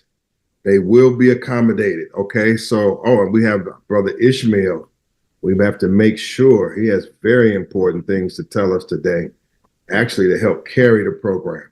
Okay, let's get right into it. We have human rights experts. We have a sister that I've known for some time, and we have really a block of persons that are with her, human rights experts that have been demanding a plebiscite or a vote on our intentions and our status for many years. And we've gone back and forth for many years on this, and I'm glad that we're on the same page in this hour. Is Sister Elena Porter there? Are you here? I'm asking her to unmute herself and turn on her camera. She is here. Okay, Miss Porter, can you unmute and come on? And if that takes a minute, let's jump real quick. Let's jump here to Miss Porter. Can you get your camera and your mic ready? We want to see you and hear you. And while we prepare that, Eric Phillips from CARICOM, I know he's calling from the Caribbean, and that's very important. So let me quickly do this. Brother Cam Howard, while we wait for Elena, we have Brother Cam Howard, the leader of Reparations United and one of our hardest workers in the reparations movement, who has endorsed and supports this plebiscite. And we support his efforts as he is trying to hold the elections process in America accountable as it pertains to Black folks and reparations. He's doing a very important work. He can speak for himself. Is Brother Cam ready? Same for Brother Cam. He needs to turn his camera on and unmute himself. Okay, fine. We'll wait on Brother Cam, who's in the queue. We need to get Elena queued up correctly. Okay, so right now, well, then what I want to do is go to Sister Queen Deidre Farmer-Paleman, who is a longtime figure in this movement, has been a part of serious litigation efforts, is well known and honored here. And we want to appreciate her time. So please, let's bring on Ms. Deidre Farmer Paleman to submit. Thank you so much, Brother Shabazz. I just want to ask quickly, is the film going to be shown? I saw it in the queue. I wanted to know. Well, I'm just going to say. The film that she's referring to, Attorney Malik, is about 6 minutes long. I'll defer that question to you. That's within her time frame, and we honor her. Let's bring it on. Thank you. Yes, sir. One moment, please. Let me just say a couple of words while she's queuing it up. I just want to thank the Honorable Silas Muhammad, Sister Abu Bakr Esquire, and also thank you, Brother Shabazz. I'm very honored to have this opportunity to join you guys today. I don't often get a chance to come out to events and participate in things, but I'm grateful. I'm also very appreciative to learn exactly what the origin of the Afro-descendant terminology is, because I see it everywhere. It is the term that's used in the United Nations, Organization of American States. It's everywhere. So I'm just so grateful to know all of the fullness of the work that you've been doing. And I accept the title and I accept the petition. I also want to know, are we going to have an Afro-descendant political party? Okay. Another thing, can we have a Cash App where each of us can send in $1 or something to contribute to show our numbers and our force? Because 1 million of us is $1 million, right? Okay, is the film ready? Okay. Yes, ma'am.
This is a Benin bronze.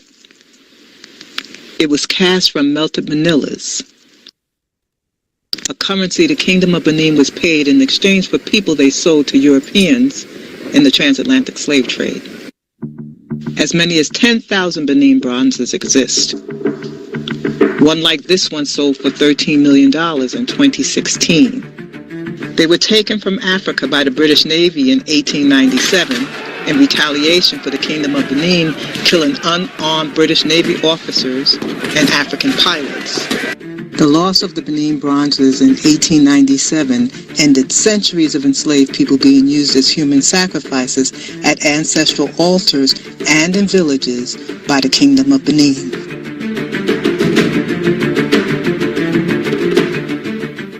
The bronzes were sold to museums and collectors around the world. The Benin bronzes ended up in museums around the world. More than 900 are still here in the British Museum. But now there is a movement from some to return them. It was wrong to take the bronzes. It was wrong to keep them. each of the objects so taken away represented an ancestor in captivity, not just an artwork. Now the slave trader heirs of the Benin Kingdom want them back, but they don't want to share them with the descendants of the people they enslaved. Museums are planning to repatriate them to Nigeria, but the heirs of the people they enslaved claim co-ownership because the enslaved paid for them with their lives.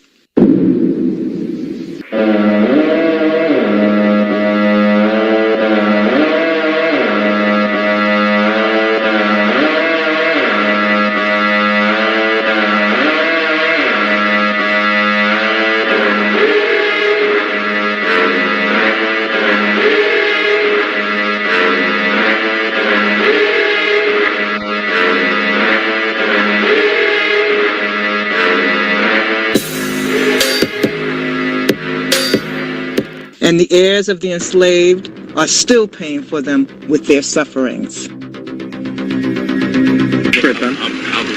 pull it out. Don't pull it out. He fired a total of 7 rounds into the car. Me out of my own car. Get out of the car. And then you I gonna will stun light me? you up. Get out.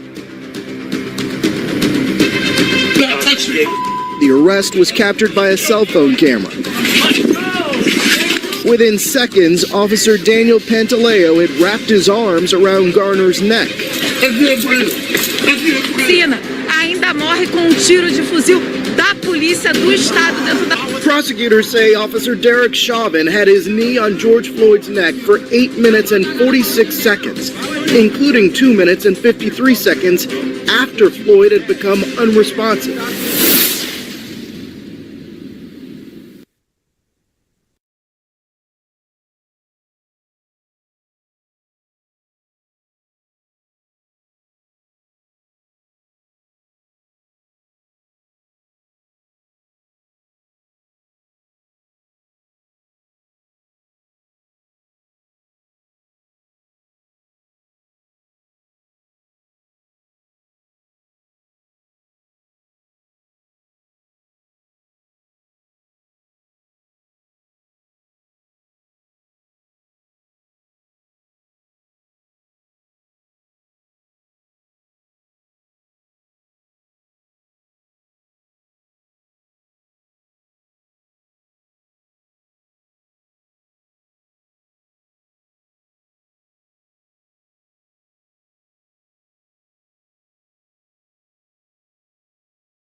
Thank you so much.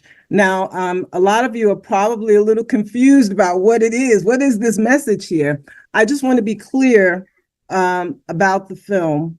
Our goal is to make sure that all of us Afro-descendants know our connection to these iconic artifacts that are hanging in museums around the world.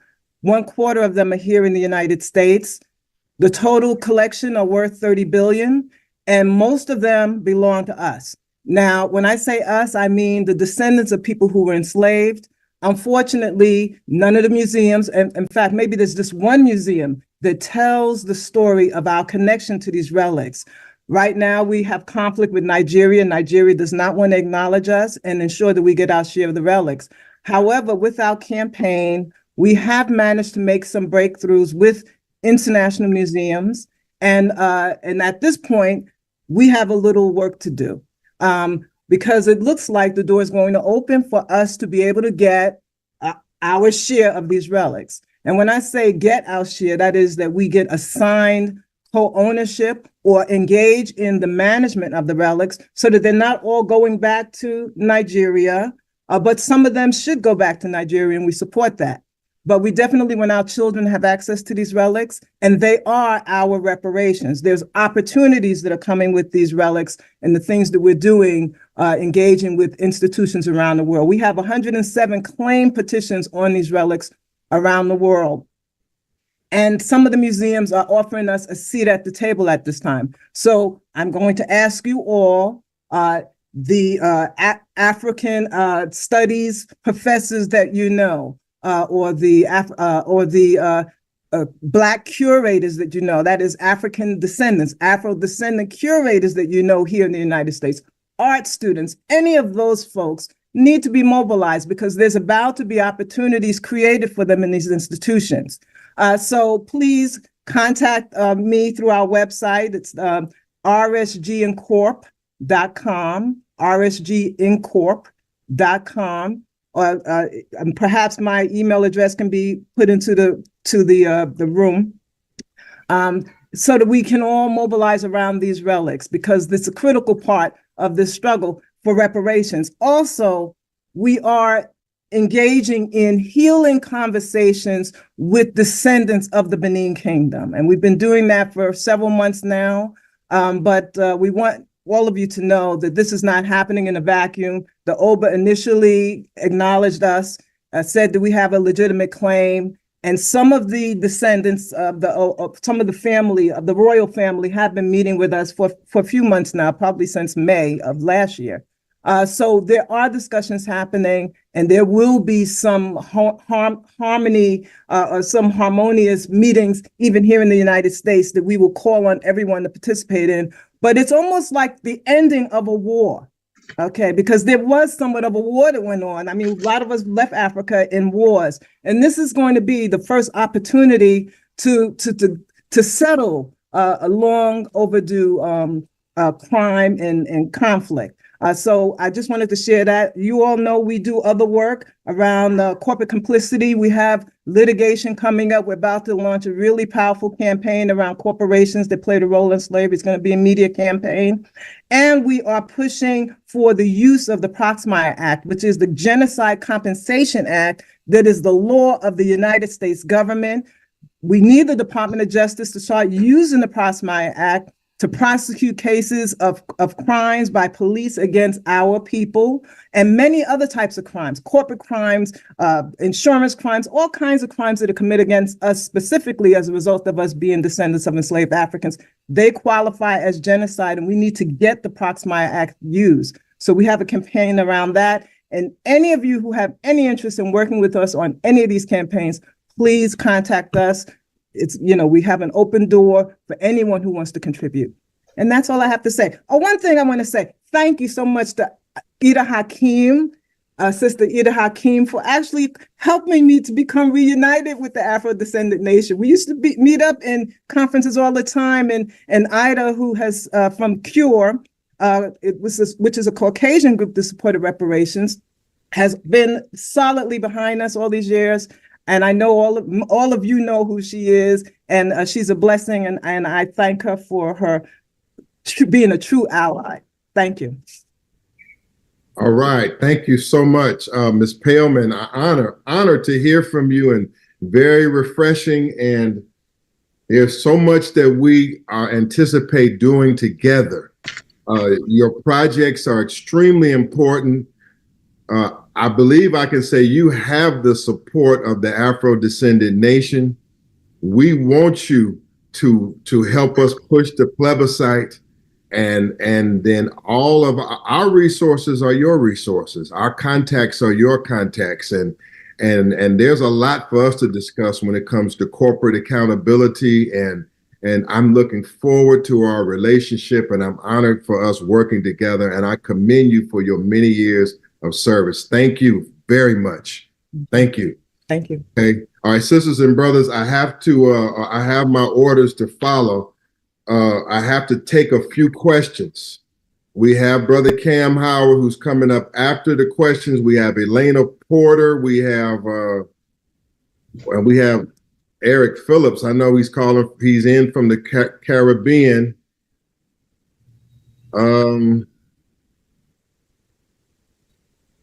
Okay, Miss Porter, boy, I'm gonna try to work her anyway. Let me see if she can do audio. Okay, anyway, let's go right now to the question answers, ma'am, so we can stick with the agenda. Thank you. Brother Shahid is going, there are 24 questions in there, so we can't get to everyone. So Brother Shahid is going to try and focus on the plebiscite related questions first. Brother Shahid, can you give us the first question? Yes, we do have one question for Brother Ramzu from Daniel Guttridge and Malika Williams. And this question is this the same vote that Comrade Ramzu and the human rights policy officers are having or hosting? Can you hear me? Yes, sir. Turn your camera on. Thank you. No, that's a vote that we've been having for about, I don't know, 4 years, three years. We've been hosting our own vote for independence. No, this is something different, but it's along the same lines. It's still a reflection of the will of the people. So even though I know a lot of you all have those ballots and it's still ongoing, especially in places like Detroit, we're everywhere. But this is something, it's different, but along the same lines. So we still can participate in this because it is still an expression of the will of the people of Afro-descendants. But it's something different, but the same, if that makes any sense. Yes, sir. Thank you. And the last question we have is, when will the ballot from Hamza Shabazz, when will the ballot be available for us? Okay, there's a ballot. The ballot should be in the chat room right now. There's a ballot in the chat room that you can participate in. It is a valid ballot.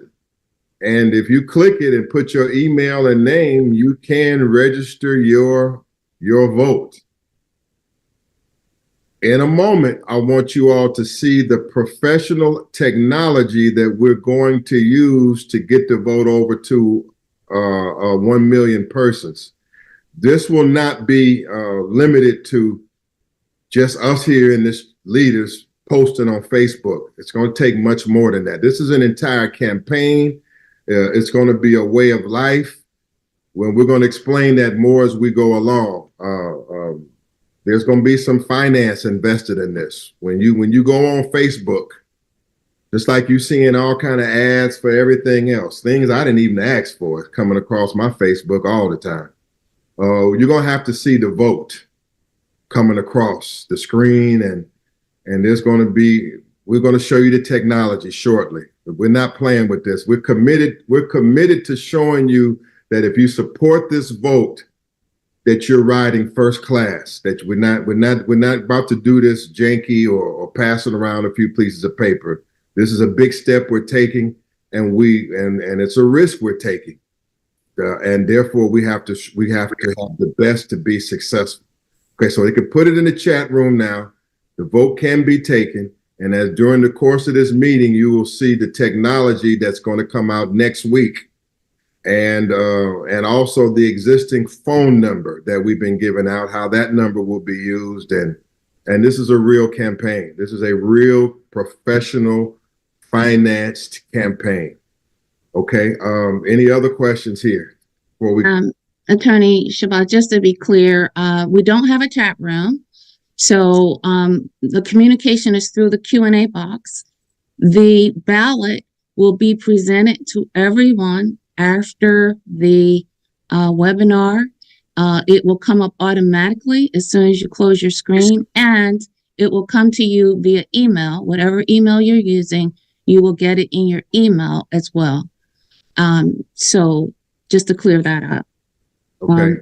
Brother Shahi, is there any other questions that you feel we could get to really quickly that are somewhat related to the plebiscite, if not directly? There are no more questions regarding the plebiscite at this time. Oh, okay. I think this person just put it in. It says, Reverend Dr. Pastor Don J. Tynes. He says, my question, plebiscite on healthcare, we are being killed in abortion clinics, OBGYN clinics, delivery rooms, and disappearance in medical schools of descendants of enslaved Africans in America and Afro-descendants. Will health care be included? Did I miss it? Okay, no, ma'am, you didn't miss it. Healthcare is one of the atrocities and human rights violations that are currently being committed against us and has been committed against us. And so question 1, can you bring up the ballot again? Question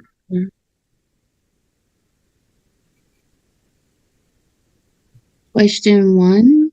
Go ahead. These questions pertain to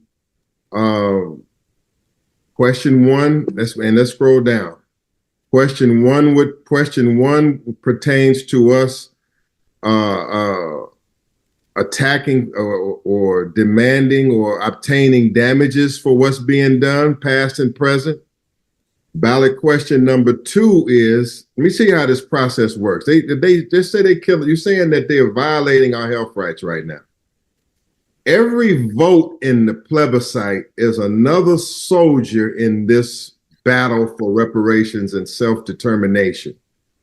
I think it's fair to say that our people are going to start depending on us for problems they face right now. And as we build this movement through the plebiscite and the vote, we have the capacity to hold persons that are violating us accountable right now, as well as in the long term.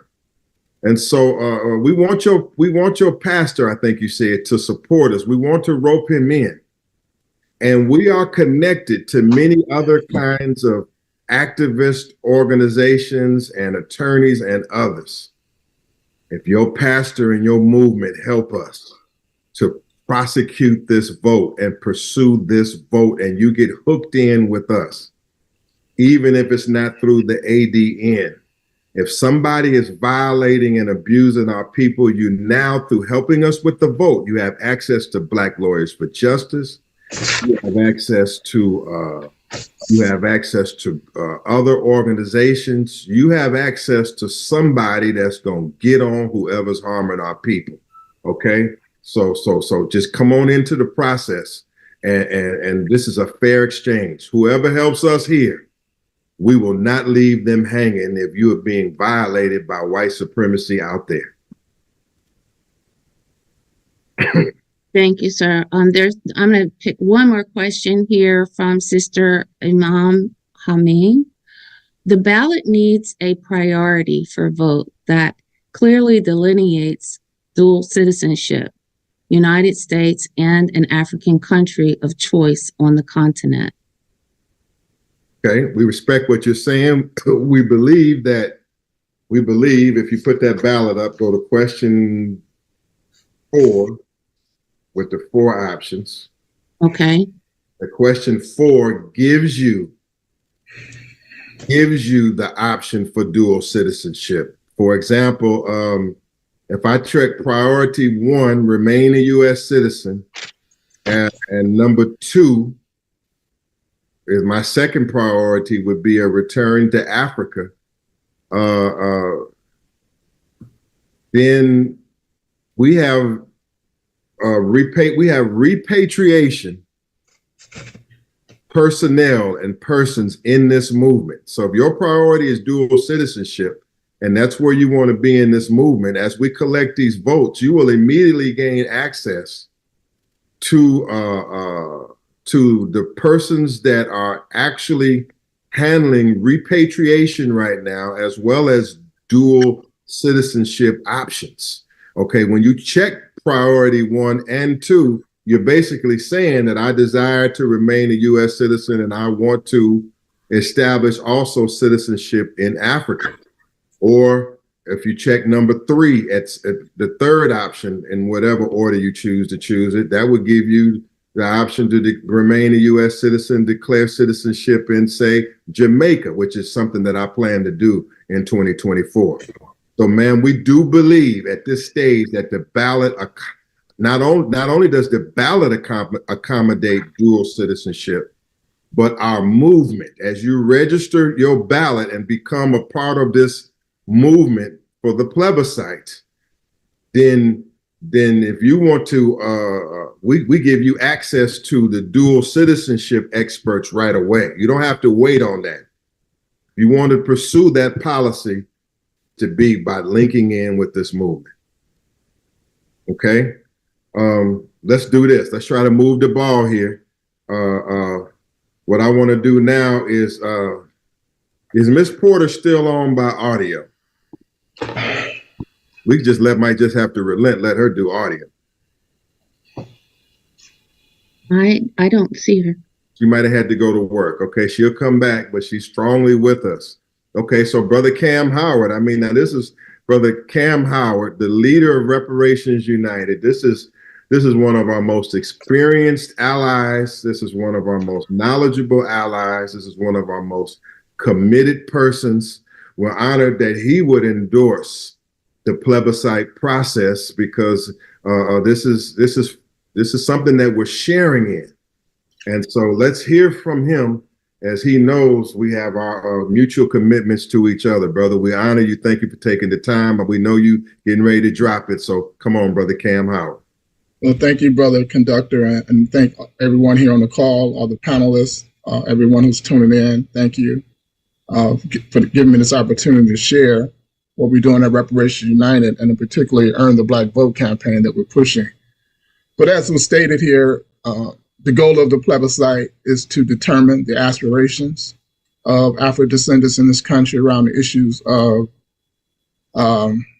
sovereignty, self-determination, or even assimilation if that's their choice. But it is to determine the aspirations of the people in this country who were affected by the transatlantic slave trade and colonialism, neo-colonialism that we're facing today, and determine, what our aspirations in relationship to this country is.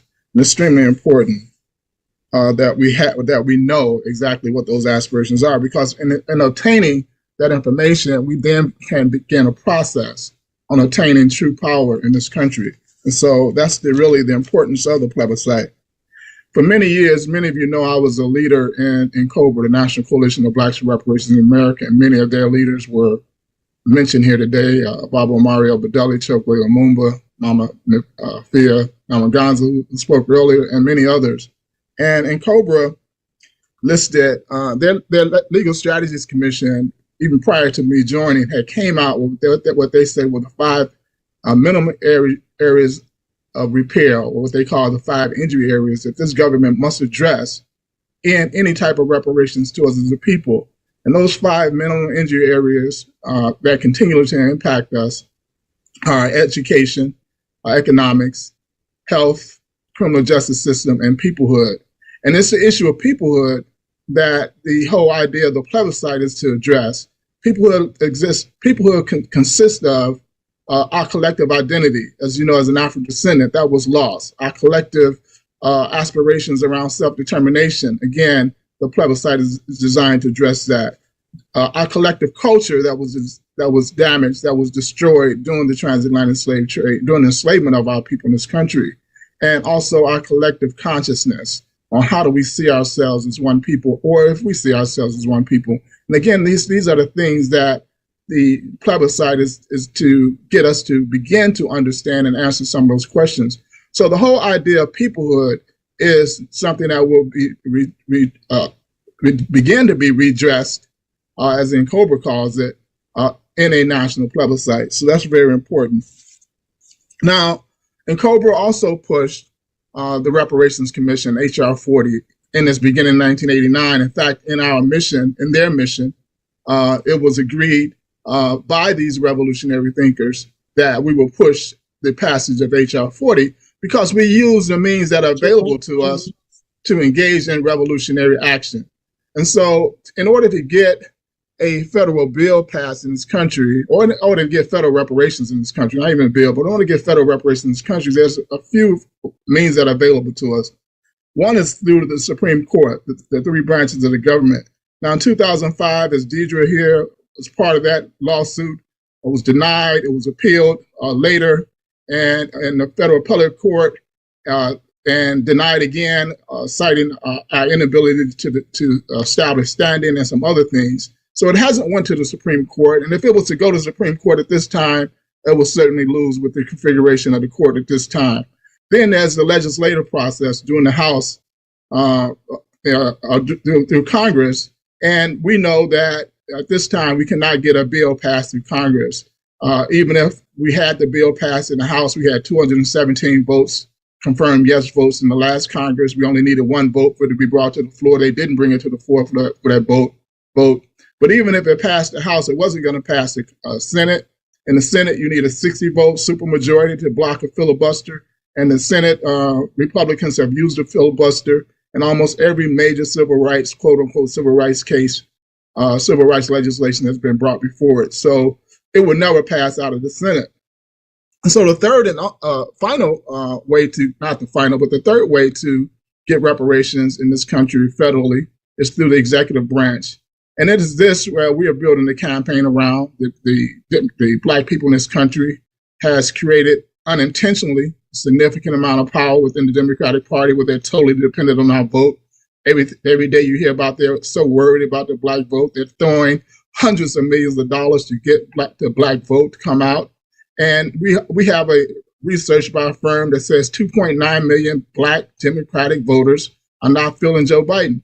And, you know, we're building a campaign around how to utilize our power to get that executive branch, to get Joe Biden to establish the commission through executive order. But there's a final way, another way in which we get federal redress, and that's by nations negotiating with nations or being recognized in this country as a national minority as opposed to a subgroup minority. And again, that's what the plebiscite, that process would begin.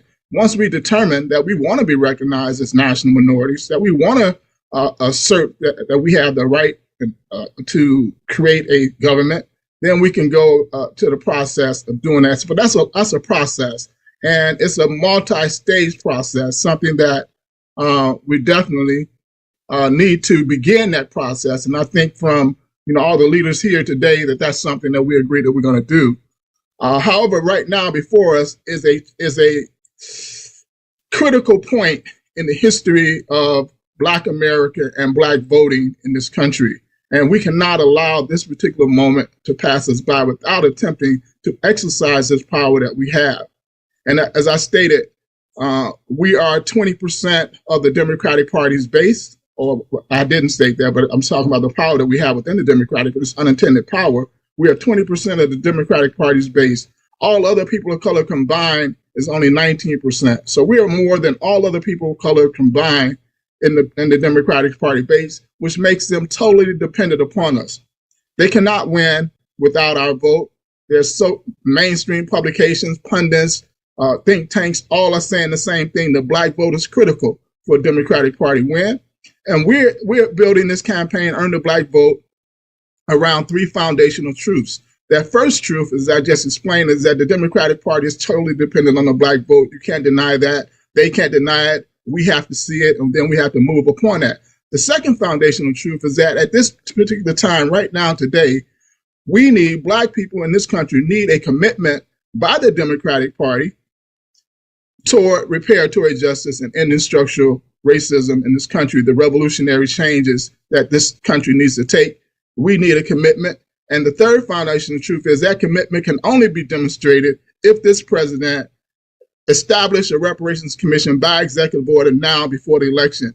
Those are the three truths. We have to deliver those truths to the president. We're doing that. We have a high-powered marketing firm that's going to send messages directly to the president, and over 2,300 people who influence him on a daily basis. We have a 30-day campaign directed directly to the president.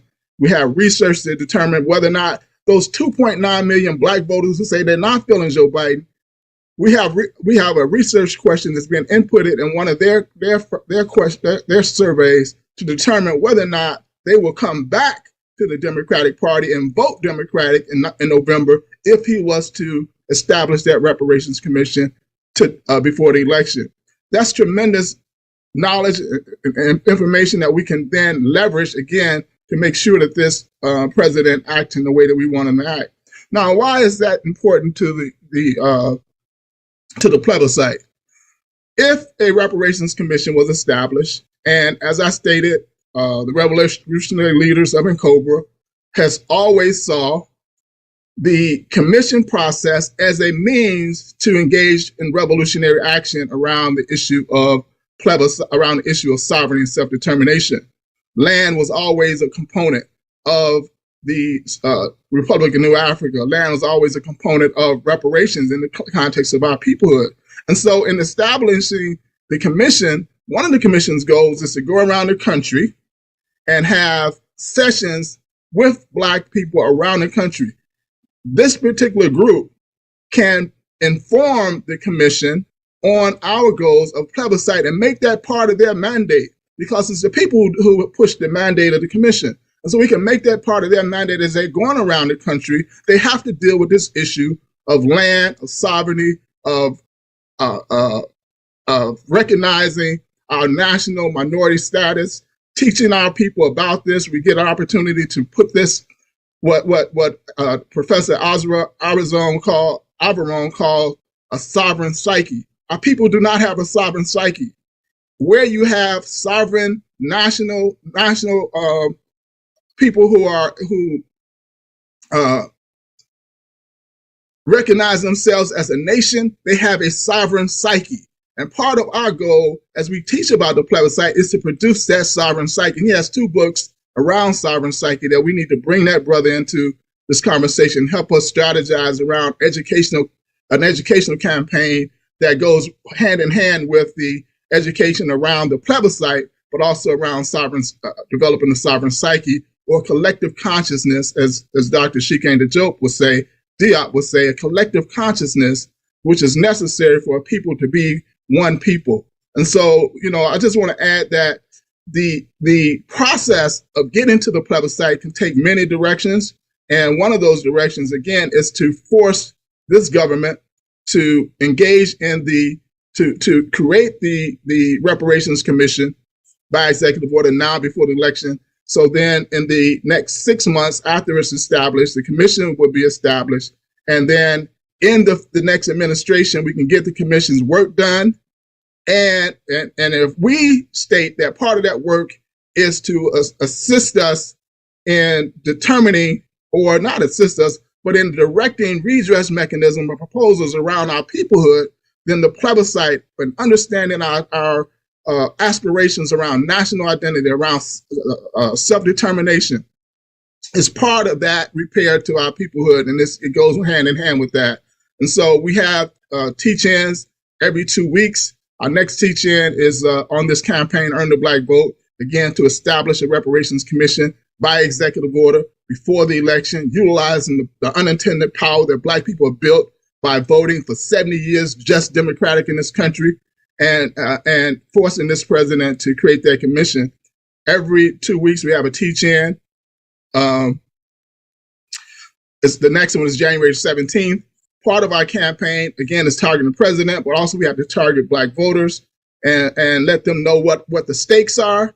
And if this guy hasn't moved, then, everybody has the right to do what they want to do, either not vote Republican, vote Democratic, whatever they choose to do. But between that time, we have the ability to exercise and operationalize and weaponize the power that we developed unintentionally over the last 70 years by voting Democratic. I'm going to stop there.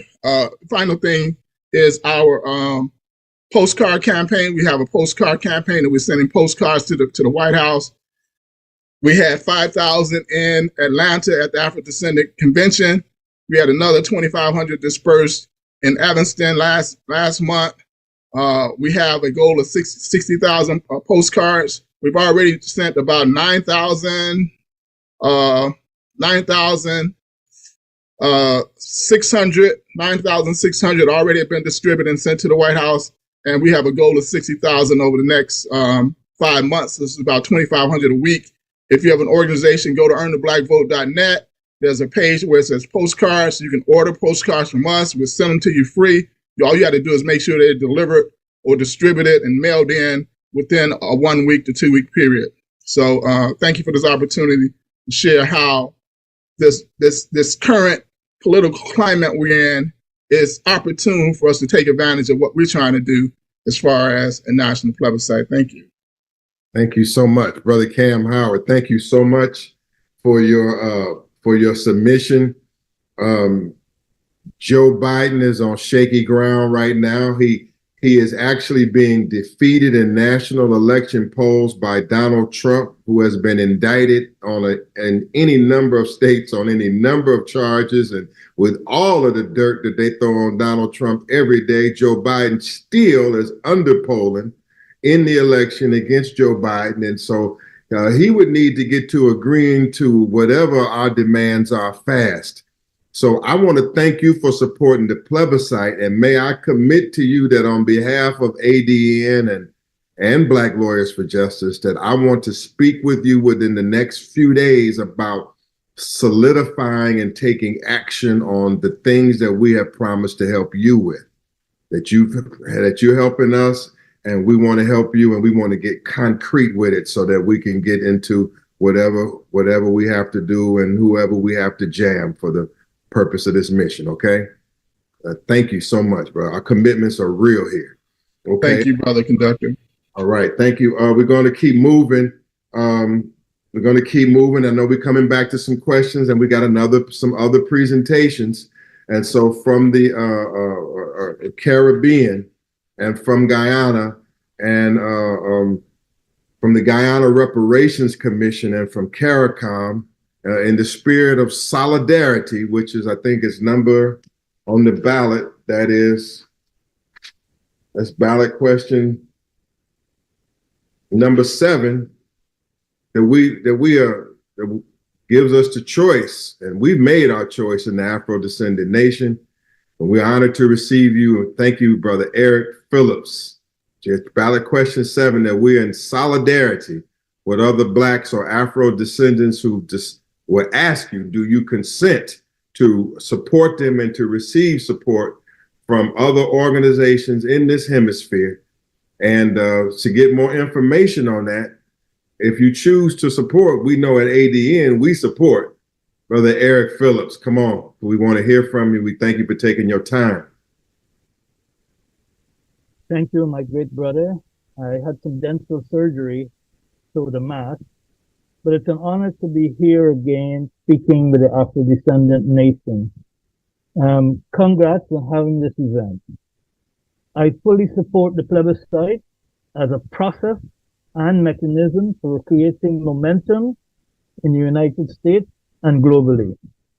It is a necessary prerequisite for us to build solidarity not only in the States, but among our nations.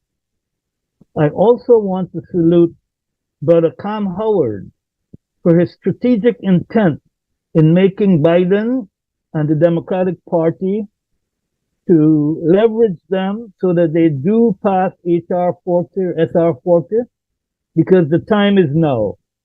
And we have to have the same leverage that the Americans have in the United Nations. And this is our leverage. 20% of the voting population supports the Democratic Party. And that must absolutely be leveraged now. If not, we will lose the opportunity. Over the holidays, I've had a lot of thoughts about where the global reparations movement is and heading. And one of the things I've come to recognize is that we as an African people do not recognize that this is about the battle of civilization. We seem to be the only group that don't understand where the world is heading. You look at Gaza, you look at Israel, you look at what's going on in Myanmar, you look at what's going on in Russia and the Ukraine. It is about nationhood. It is about a clash of civilizations. And as we look at reparations in the United States or globally, we need to recognize it. What I'm finding is that we're not on the same page. We have different views. In the United States, we're talking about lineage-based reparation, which is a contradiction in terms of us being Afro-descendant. In the UK, I just read an article written in the Al Jazeera News, where we have different views of reparations being prostrated in the media, in the white media, as another mechanism for disunity. I support your movement. It has a long history. This is about justice. We know that none of the enslaved nations, including and especially the United States, that have benefited from both chattel slavery and colonization, that they're strategically and systematically employing a portfolio of policies and strategies, legal and otherwise, to ensure that they do not pay financial reparations to Africans, to Afro-descendants, to the Caribbean, Latin America, and to the diaspora. Simply put, they do not see it in their national interest to pay us. We are an exploited people.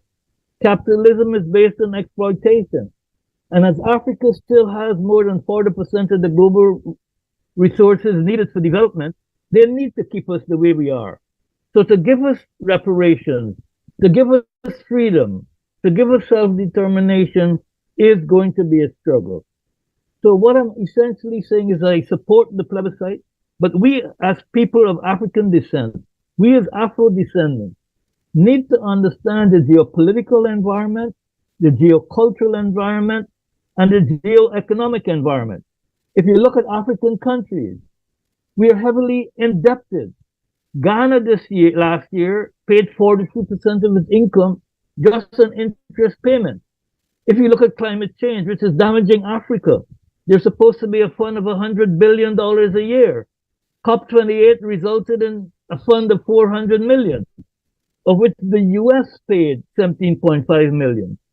So the US need us to be under their feet. They need to have their knees on our neck. And until we have this plebiscite, and until we start to re-educate our people, and until we start to come together as an Afro-descendant nation, we will deploy strategies that are destructive and counter-strategic to our goals of being truly free.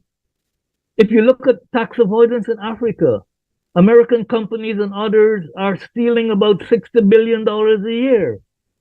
Most African countries, or several African countries, are spending more in interest for debt than for education.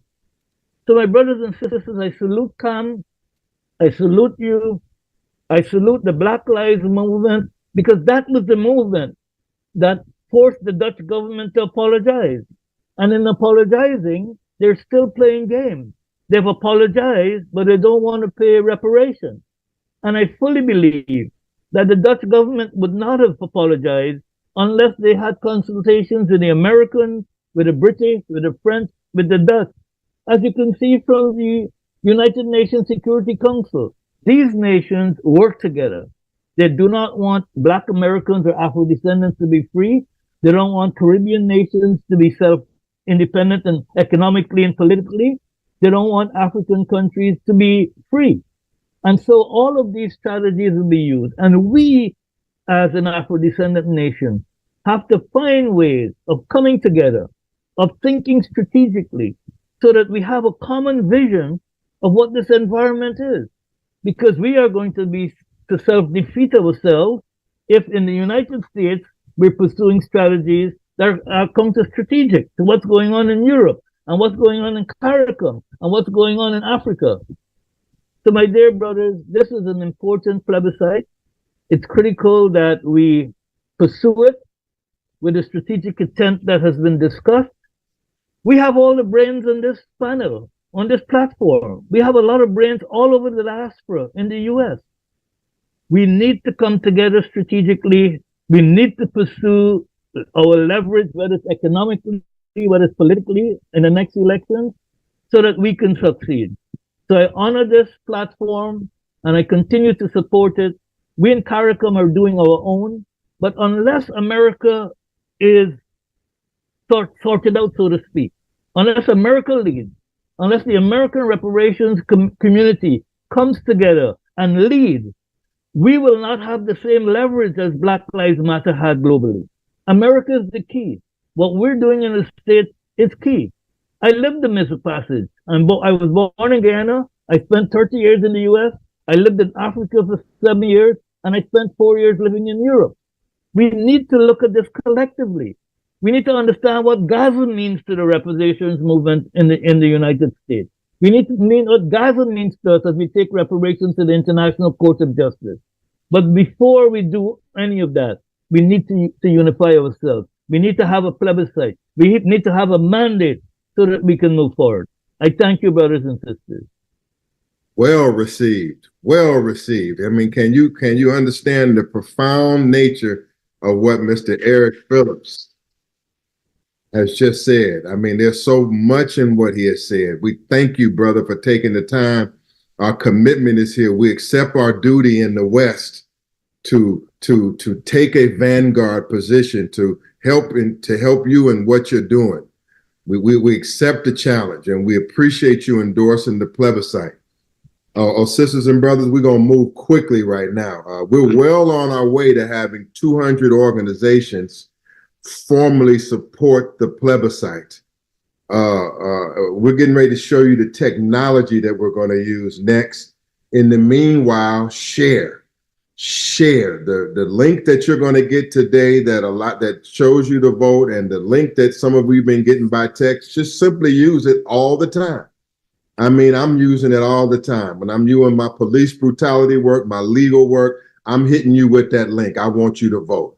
I talk to my mom and my family. I say, Mom, I'll call you back, but I need you to vote right now. I made my brother, I know you're trying to reach me, but I need you to vote. When you vote, call me back.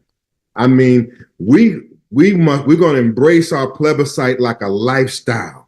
We're going to like a lifestyle, and it will work. If we can post Cat Williams all day, we can get down and vote for our liberation and get this army in place. So let me do this. We're going to go over the technology, then we're going to read the vote again. But let's go to the technology right now. So because we're committed as we seek here to help the Afro-descendant nation, and we believe that it's a first-class operation. It is.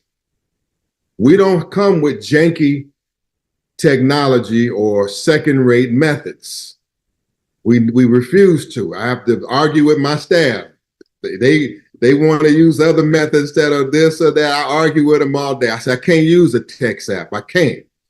So now, Sister Khalida, one of our greatest helpers, let me turn it over to her and see what she's going to show us. But I'm committed to us having first-class technology and making that investment. Go ahead, ma'am.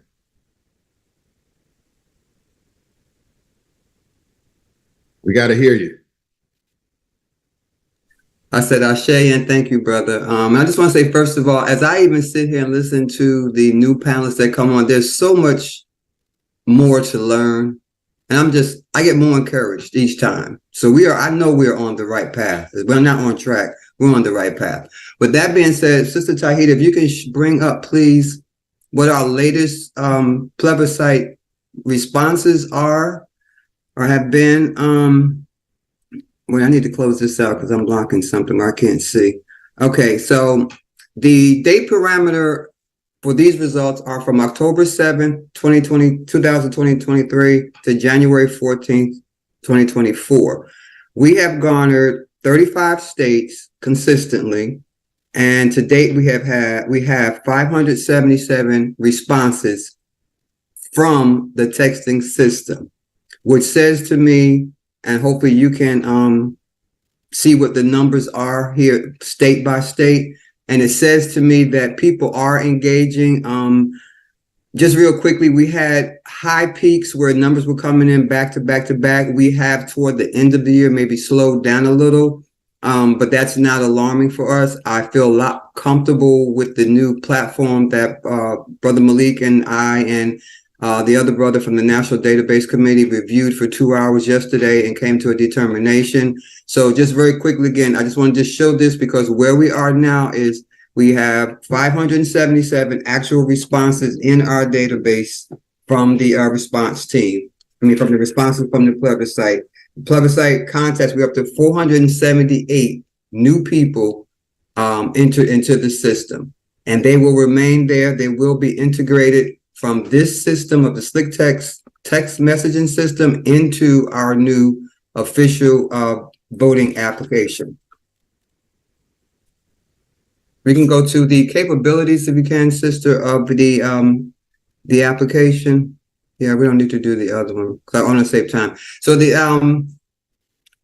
Brother Malik and I, Brother Yasuk Shakur, who also works with us on our national database from a technical and just administrative standpoint, we reviewed 2 to 3 different applications, and Brother Malik had 10 specific requirements, and this is the one that we feel and he feels would best service what we need, because the most important thing is that these votes are valid and authenticated and kept safe.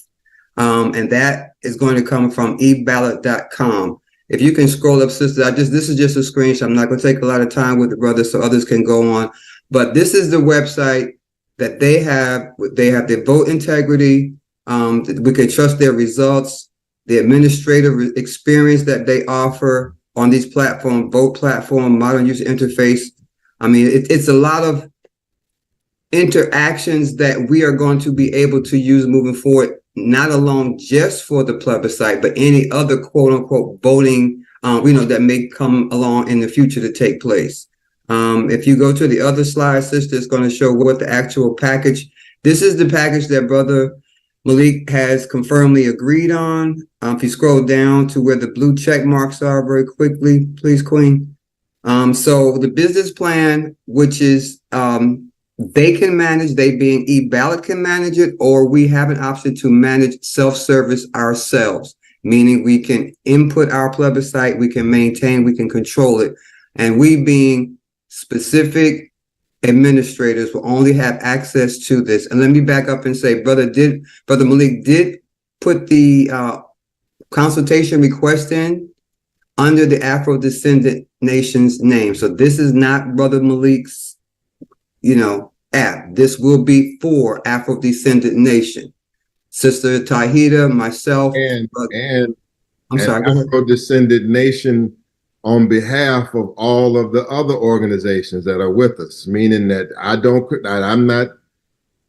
don't have exclusive control of it. It belongs to the nation, and what we're doing for the Afro-Descendant Nation, we're doing it as a joint venture with all other organizations. We're just facilitating. Okay. Yes. Be clear. Yes. This is something that we're providing. It's not for us specifically. Right. But the keynote to that is there will be specific administrators, because we do have to, on our side of this, maintain the database as we get the information, and that's just more administrative, going down the line. But again, this particular business plan, $2,500 a year. It's an annual license. These on the right column here, if you just point that system, just start scrolling down slowly, they can see we have the vote integrity and security, the voter authentication, secure one-click links, vote administration, which includes candidate profiles, email and scheduling, weighted voting, questioning, filtering, advanced voter list management. As you can see, it goes on. It has a client support feature, knowledge-based access to customer support for us if we run into any problems, personalized trainings. Slow down, folks. We're not rushing you. Slow down, son. Oh, I'm sorry. Some of your words we can't hear. I'm sorry. The client support covers the knowledge base, access to customer support team, priority voter and admin support, dedicated project management, and personalized training, which will be helpful for us because this is a new app for us. Most importantly is the customization. Let me ask you one question. Now, this is unlimited. I'm sorry? This is unlimited voting, right? Yes.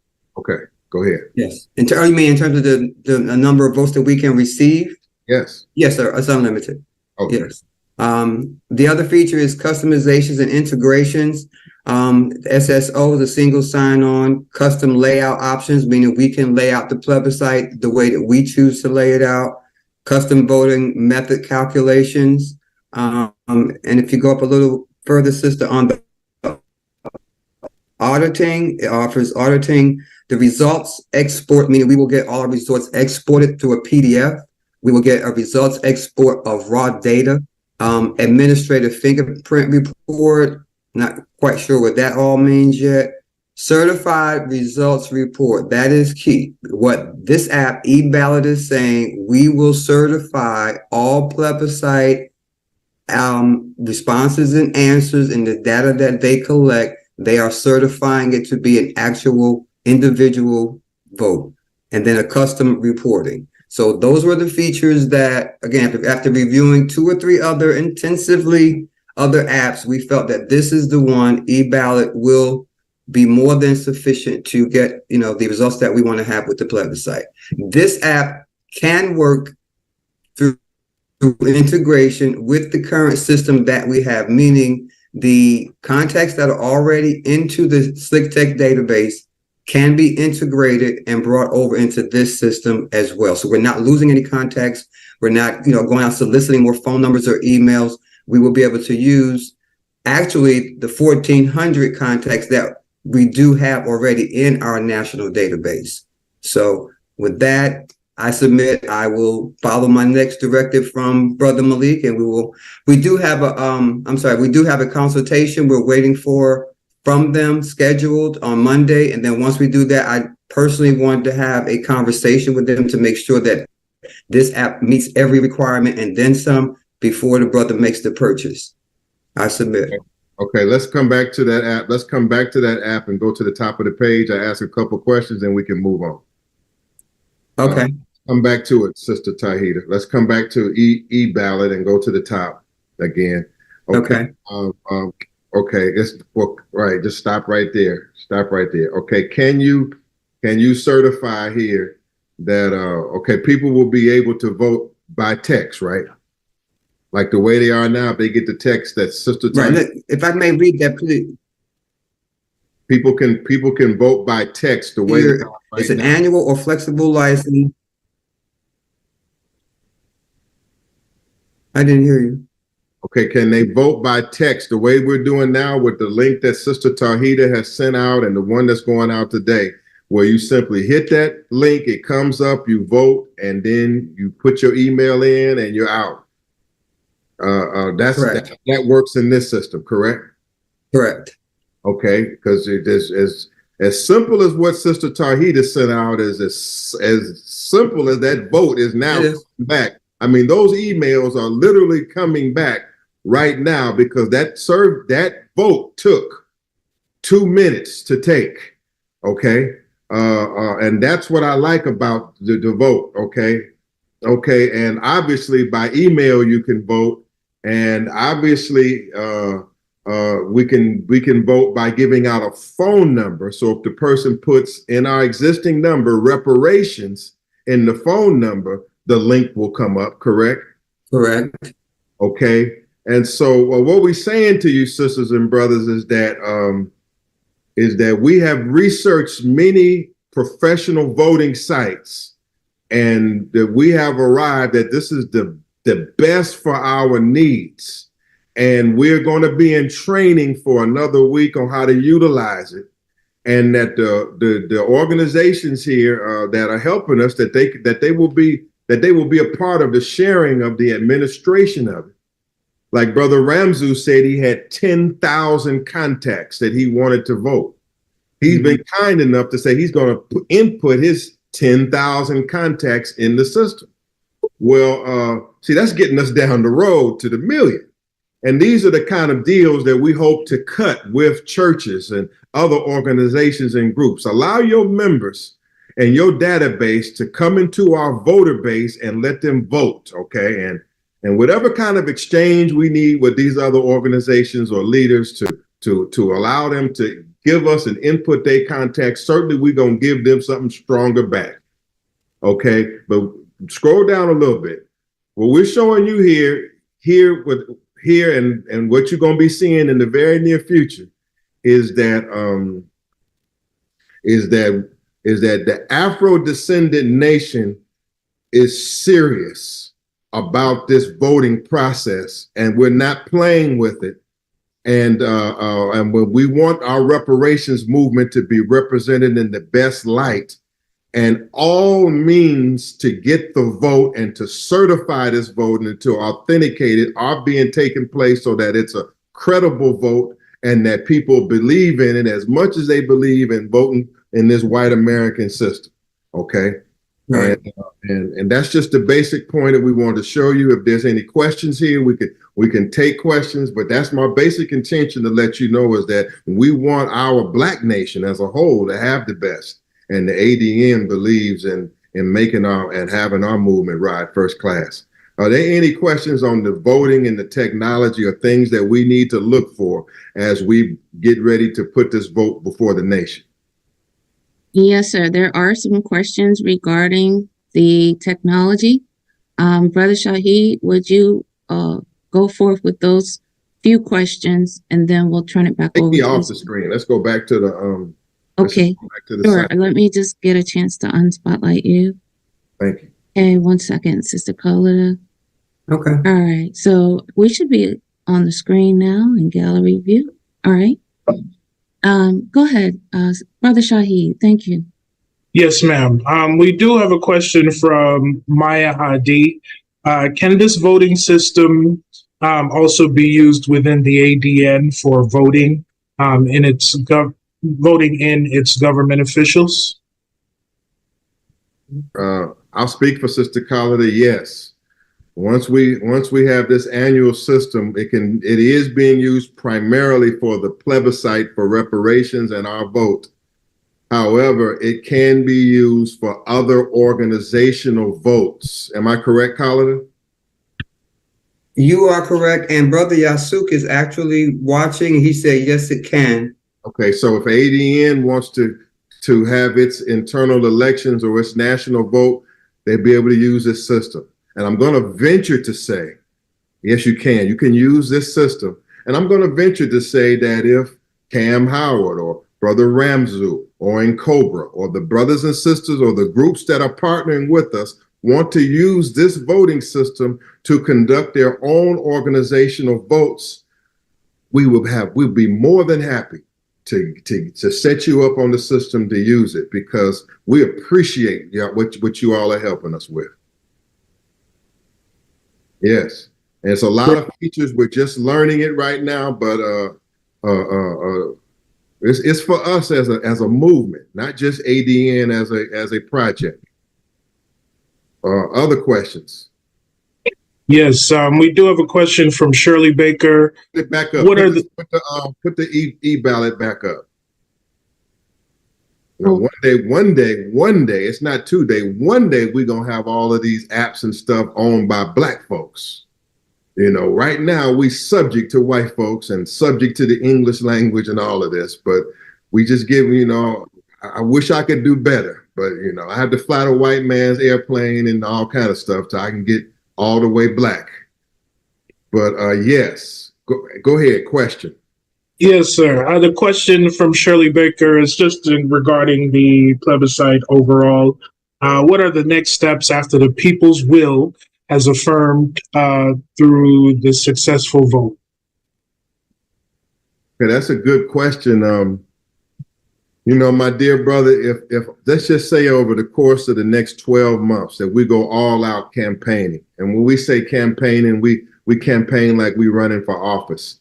That means when Malik Zulu is out speaking, and whatever I'm invited to speak on, I'm pushing also the plebiscite and the number, and I'm getting votes. Like whenever I'm talking, whenever I'm posting, whenever I'm lawyering, whatever I'm doing, you can't even affiliate with me unless you vote. That's how much I'm fanatic I'm about to be. I will not affiliate with you if you do not cast that vote. We want the same spirit amongst everybody. We're gonna buy some ads online. I'm just talking about how we get there and show you what happened when we get there. We're getting ready to buy some ads that make sense. We may buy billboards. We may do anything by any reasonable means necessary to get our vote. Whoever asked that question, imagine if 1 million, we could get more. Brother Safiwe, who's coming on soon, says that we had to get 35 million in order to qualify. We've had some debates on that, but let's just say we had 5 million. I mean, with 5 million contacts who are conscious. Brother Cam Howard talked about sovereignty. I think it was mentality. He had a certain term. if you can campaign, if we campaign together, and got the 5 million votes together, you can best believe we'll be halfway on the way to achieving these goals. If we get 5 million registrants and 5 million votes, where Sister Queen Deidre Farmer-Pellman talk about corporate accountability, it will be a reality. When 5 million people say you will no longer, that are with us and have voted, and say you will no longer take Black people's money or any money, you won't even open up your doors unless you consent to now give us reparations or consent to the reparations process. I mean, you're talking about power. You're talking about having our movement with 1 million, 5 million persons who ideally would do what? They may donate to this movement. They may donate monthly, or they may annually. They may give us a budget. They may engage in strikes, boycotts, letters, whatever kind of campaign we desire. You're talking about power, a powerful movement that will do what Brother Eric Phillips said, be a vanguard for all reparations movements. So, ma'am, the answer to the question is we will do what the collective will of our leadership dictates to at that time after going through this process. We're going to become closer in this process. We're going to struggle together, fight together, learn to overcome obstacles together. As we do that, we're going to enforce our will on our opponents together. Brother Ramzu and his visions of taking over Detroit, he won't be limited in his actions. Soon, all of Detroit will be behind these efforts. So we do what we will, man. That's my answer. In the spirit of Marcus Garvey, this nation can achieve what its will once we are better organized. And I think that this mass vote in our efforts is the way to victory. We will be able to enforce our will, not only on our enemies, but on ourselves. We get 1 million contacts where we say we're going to purchase. Just say we negotiating the reparations question, but just say with 1 million contacts, we want to purchase land. We want to purchase factories. We want to establish trade. All of this is general self-determination. But if you got 1 million people with us, 2 million people that are with us and they're indoctrinated, we can start exercising any forms of self-determination any way we desire, because we have a national movement. And that's what the plebiscite gives us. There may be nobody at the end of the rainbow when you have 1 million votes. That's just the international court to say, okay, well, we validate your plebiscite. Well, we don't know whether the ICJ or the United Nations can force Uncle Sam to do anything. I know that 1 million Black people organized inside of America that are connected to this movement and connected to leadership. Oh, we can do anything we talk about. All the stuff we talk about, we're going to start doing it, enforcing it, purchasing it, stopping it. Let your mind expand. It can happen. I do want to say this as we go forward. I want to honor the Honorable Sekou Odinga, Black Panther, who has passed, Black Panther, Black Liberation Army veteran who has passed. And we'll take a moment to honor all of the Black Liberation Army and all of those veterans that have given their lives for independence and freedom and given their lives for this doctrine. We honor them on this day. I submit. That's it. Brother, let me just add one thing real quick before we go up this topic. Sister Tahita, just bring my graph back up with the states, because this is just something I want to just, as we move forward, and it may be an outside separate conversation, but it has always been at the top of my head. Now that we have captured the results in 53, in the states that we have, the 35 states, we have to decide on how we can best utilize these persons in all these states that, jumped on board from October 7th until today. My point is, if we have 81 persons in Georgia alone, and we know that Georgia has its own reparations task force and all that, my point in this is just saying, just for food for thought, and we can come back to it. We have to find a system, a way, or whatever to reach back out to these persons. California has 46 people. Maryland has 35. Somewhere in these groups of numbers, there are persons or groups or organizations that may want to become the next step involved. And I'm saying that to say, if we can capsize on that, give it some food for thought. Once the Plebiscite is extremely full functional on the new app, someone has to garner and maintain those people. It's just my next step of thought in terms of data and what we have and how we can best utilize these 577 contacts that we have already. I submit. Okay, well, let me drop something real quick then. If it's not inappropriate, what I want to say is that, ma'am, thousands of contacts are about to start coming in. This is true. And we're blessed with the contacts. And this is a leadership decision where our leaders will say, well, now we have these dedicated voters that have voted in the system, and what do we want to do with them? That's a leadership decision, brother Ramzu, brother Cam Howard, sister Deidre Farmer-Pellman, and there are many things that we can do with them. There are many things. Just don't want to lose the numbers. That's all. And we won't. We will not be collecting votes, emails, and numbers to let them sit for a year or so. I mean, and I don't want to get ahead of myself and saying what should be done.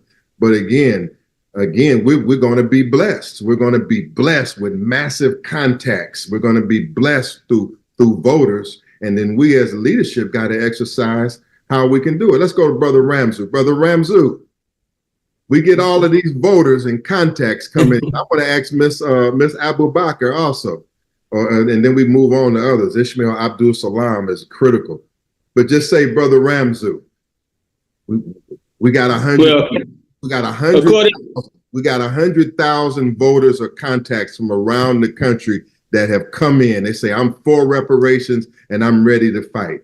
What saith Brother Ramzu? If it's in a territory, say for instance, Jackson, Mississippi, and there are the majority of people that said, yes, we vote to assert our right of self-determination, declare independence, then as an organization or whoever's ready, especially our militant organizations, we go there and not shoot up the place, but stand there. As the Montevideo Convention says in international law, if you got a population that's willing, you got a territory, you got a government in place, then boom, now you can take over that. Whether there's opposition or not, the opposition from the government will be illegal at that point. So it's up to us. Are we willing to face the resistance from the government, or are we willing to back up and back up our people's will, or will we conform to them and say, well, they say you can't do it, so we won't do it? I say we go ahead and enforce it and stand up like men and say, just like the white folks did, give me liberty or give me death, either or we just continue to be slaves and conforming to this system, either. That's it. Okay, let me jump in. Let me jump in. I say, I haven't said it yet. I believe that the Afro-descendant nation needs that our nation as a whole, and specifically the Afro-descendant nation, that we need a national security and defense force. We need. I don't want to be too aggressive. I mean, but we need an army, man. We need. You're not. If we say we're going to build a nation of our own, brother, we need a standing army of trained. But what the messenger said. Every man that votes is a possible soldier in the army. Yes, sir. That's just me talking. But let me go to my honorable Harriet Abu Bakr. All of these votes start coming in. People that have come in and registered and vote and say that they with us as we're gaining more votes. Well, Mr. Abu Bakr, what do we do with all of these people that have expressed their confidence in us? Well, I would say that while you brothers are working on self-defense, we want to encourage brothers and sisters to work on survival. And we are currently doing just that. And we want to share that information with you.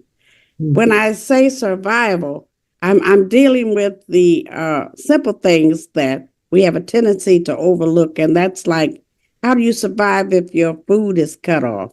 What do you do for water supply? What should you keep in the trunks of your car in case you have to get out real fast? Things like that. We're working on that. What do you do if you have no contact through your phones? Do you have cell systems set up so that you can go to each other in specific cities and spread the word by mouth? These are the kind of things the ADN is working on currently. So we'll continue working on that. And then when we get it finished up, we're going to share that information with everybody that is part of the plebiscite. Awesome. Our president, then I'm going to turn it over to Ishmael Abdul Salam and the very patient Sifwe Baleka. Our president, ma'am, votes are coming in. People are coming in registering, saying, yeah, I'm not only consented, but I'm ready to commit my time and my resources here. Let's just say we have 150,000 contacts that have come in and say that they're with us. Well, what comes to your mind, Madam President? Thank you, Conductor Attorney Malik. What comes to my mind is, first, as I stated at the beginning, we need to establish Afrodescendant as a household name. So whatever skills, whatever avenues people have, word of mouth, getting that out, setting up community events, having people come in that can really talk to it, just share it and make sure that people understand what it is and what we're trying to do. I think that's first and foremost. We also need voices of our people in our Afro-Descendant Nation Congress. So those that are interested in becoming congressmen and congresswomen,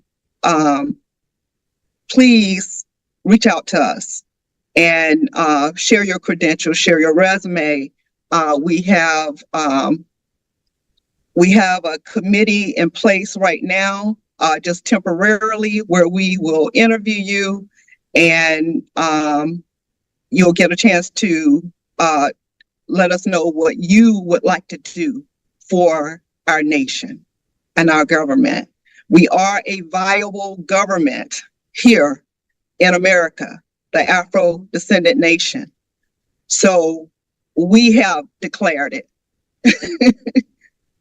So make sure that you just reach out to us. Dr. Tahita, we just had someone come into the Senate, what was it, last month?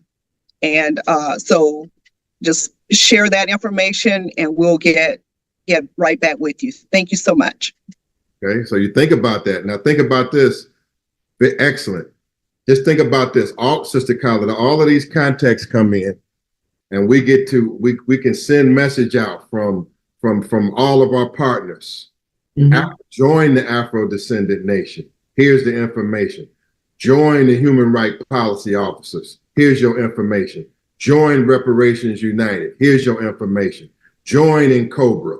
Here's your information. We're talking about if they help us build this plebiscite, which they are, we're talking about increasing the strength and power of their organizations. And that is a cycle that's going back and forth. We're talking about building a nation within a nation on our way to obtaining reparations. So getting all these people, and imagine we start now getting the Black engineers again, the Black contractors, the Black teachers, the Black farmers. Black people start believing in us. The possibilities are mind-blowing when you have the kind of movement and the technology that we have in the building. It is mind-blowing. With that, you have seen me enough. Take me off the screen, please. I don't want to see myself anymore. I want to turn it over to the whole process over to my partner and my brother, who I've known for some time, Brother Ishmael Abdul Salam, who is the CEO of All for Reparations and Emancipation, and he is a foundation of the Afro-Descendant Nation. What he's doing, and what many of you have signed already, and thank you, is the memorandums of understanding. If you have received a memorandum of understanding from the Afro-Descendant Nation through Brother Ishmael or Madam President, we want you to sign it. We're not trying to track or trap you into anything. What we're doing is letting you know that we are trustworthy people and our word is bond. So he's going to explain that. Right now, we have official relationships that we're getting on paper and signed with all our partners, and to build what we're trying to build. So to carry on the rest of this, I want to bring you Ishmael Abdul Salam, and then he will bring on, I guess, if him and Sister Tahiti will facilitate hearing from brothers Safiwe Baleka, and I'm going to listen, but I will not speak again because I've said enough. And it's been a long time getting to this process, and I thank for y'all for helping us get to this process. National plebiscite, national vote, it's in effect. God bless everybody. Salam alaikum, everyone.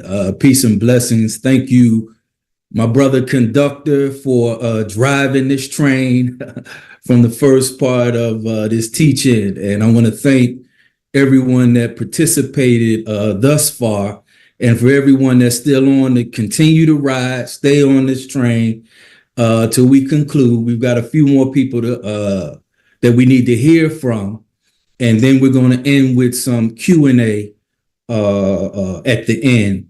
But before I go into what I'm charged to do, which centers around the United Nations and the international work of achieving reparations, which I've been charged to do, I do want to talk about the MOU, which is the Memorandum of Understanding that we asked organizations, leaders to consider as a way to establish a formal unity. In the past, we've always said we need unity, we need unity, we need unity, and we often show unity by participating in each other's meetings.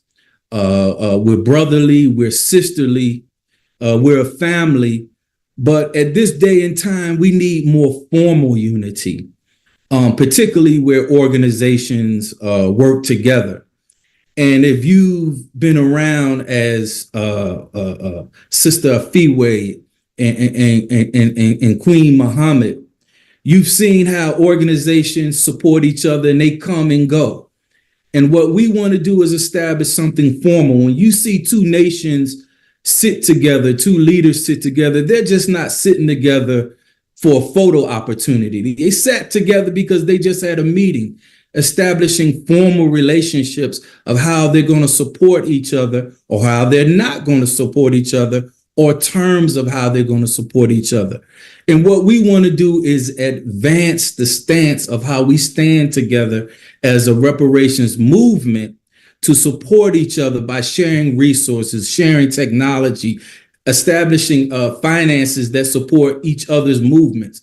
So it's important for us, because we are all small, to establish formal relationships that give us greater strength. And what these formal relationships do, they are in line with our plebiscite, which talks about the formation of solidarity. It's in line with the international framework for reparations, which supports victims of human rights violations with slavery, which was declared as a crime against humanity. It supports us coming together, and the UN will and does support us coming together, taking a national and international vote to hear what the victims want. That's supported by the United Nations, and that's part of the international framework. Let me shift a little bit and just talk about, in 2005, the General Assembly did adopt a resolution for a framework for UN policies on reparations.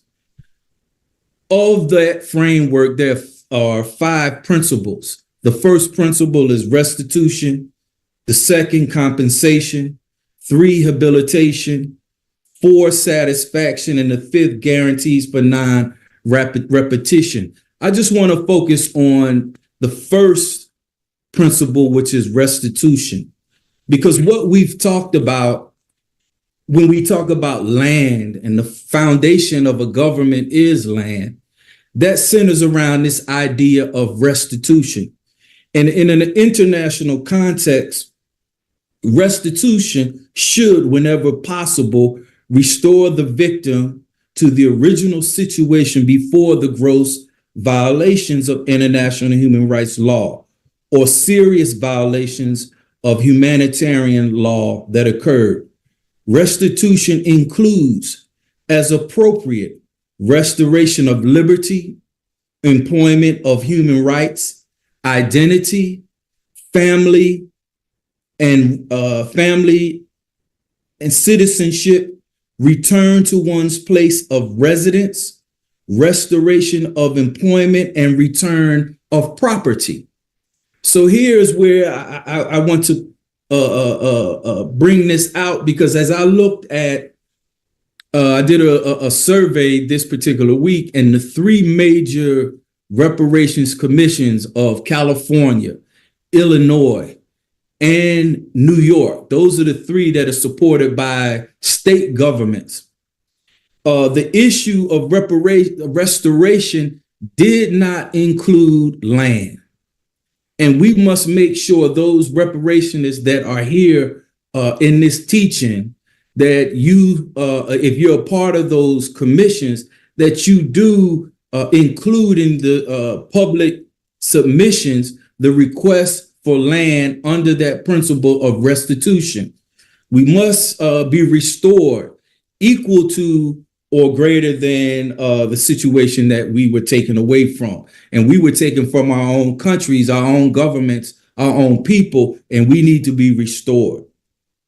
According to the ICJ interpretation of the UN principle on reparations, where a state can return a victim to the status quo, the state has an obligation to ensure measures for its restoration. Restitution is considered the primary form of reparations. The ICJ acknowledges that in practice, restitution is the least frequent because it's mostly impossible to completely return a victim to a situation they were before the violation, especially because of the moral damage caused by the victims and their relatives. I just want to point this out and say, I appreciate what the UN did, because it lets me know that they heard the voice of the Honorable Silas Muhammad and Queen Mashaki's call. What their call was for the same call that the Honorable Elijah Muhammad had put forth when he said he wants our people in America whose parents and grandparents were descendants from slaves to be allowed to establish a separate state or territory of their own, either on this continent or elsewhere. We believe our former slave masters are obligated to provide such land, and that area must be fertile and minerally rich. We believe that our former slave masters are obligated to maintain and supply this land or separate territory for the next 20 to 25 years until we are able to produce and supply our own needs. Now, this was printed, or as at least is posted on the back of every Muhammad Speaks and Final Call. It was printed in Message to the Black Man in 1965. And even before 1965, it was published and presented by the Honorable Elijah Muhammad as what the Muslims want. So I'm pointing this out because the history of the Nation of Islam is well documented as being a proponent for the establishment of a nation and the acquisition of land, because in real estate and the area of land is where the most violations have occurred. And we see today that the lingering effects of plantation slavery, where land is involved, continues to be a violation for our people. We can go over the cases where the federal government has forced banks to identify that redlining was taking place in our community, in the mortgage banking community. And now it's done through what they're called is the loss of, development-induced displacement.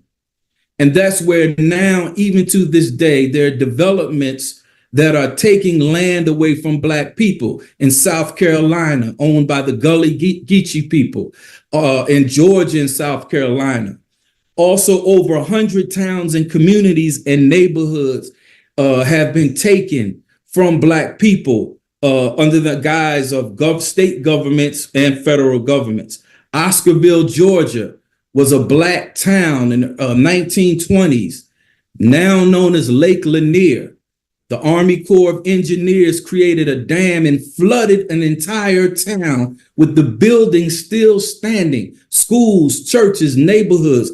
250 families were displaced up to the 1950s. Forsyth County still up until 1970 had sundown laws where if you were Black, you had to leave that particular town. York Hill, which is now Central Park, was a Black town. They created that reservoir of water in Central Park and moved the Blacks to Seneca Village. Seneca Village, the Blacks were moved out, and that became Central Park. There's several different cases around currently now where our people are being displaced and land is being taken away from our people. Our people can't even afford a mortgage nowadays. And the basis of wealth in exchange of generational wealth is through possession of land.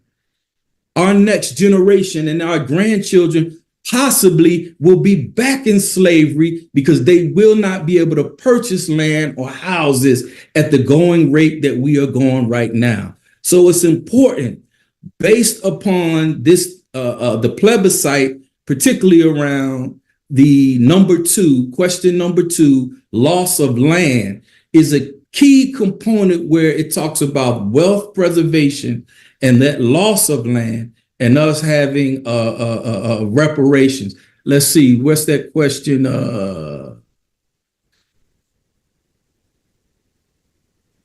It's one of those questions. I wrote it down. It's around the loss of land. I don't see it, and maybe it's just moving too fast. But I think you may be talking about question 4. Question 4. Question 4. Question 4. Well, it's going to be a 5th option added. Okay. I saw something on there where it talked about the loss of land, and that is here we go, number 3 on the lawful identity, who currently as a people and continue to suffer as a result of the above crimes, human rights violations, and racial discrimination, economic exploitation, loss of land. And so I want to bring that out because this is a modern day continual effect of plantation slavery, where our people are being duped out of our generational wealth by losing our communities and losing our land. It's not just happening here in America, it's happening in the Caribbean, it's happening in Africa. Also, Mr. Muhammad pointed out in his 1503 procedure in 1903, he talked about the exploitation of land oversaw by the EPA, where many of our Black communities are being destroyed by toxic waste and poison in our communities. And even since 1993, we've seen the results of the continuation of that happening in our communities, i.e. Flint, Michigan, and the Delta around Mississippi. So I just want to say that the reason why we need to support this plebiscite, and as well why we need to continue to go to the United Nations, because there is an international framework. And I'll speak on one final thing about that. The Pew Research study, which was done in 2021, 77% of Black people support reparations. So we do already have a majority, but it does not go into the specific details that the plebiscite will answer for us. It also supports Brother Cam Howard as a negotiating factor or leveraging factor for our Black power. And I'm not just talking about the vote, I'm talking about economic power and vote. While it's important for others to see the necessity to support reparations.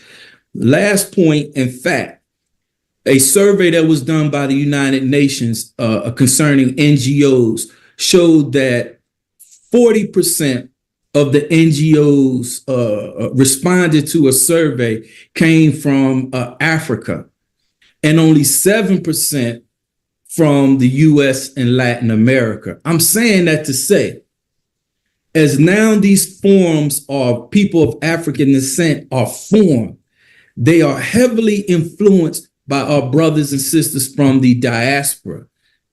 No disrespect or discontent to the brothers and sisters in the diaspora. But what I'm saying is they have a government, they have a land, they've got a body. They are using that mechanism to advocate for their international and their political causes. And so meaning that we must continue to engage in the international arena.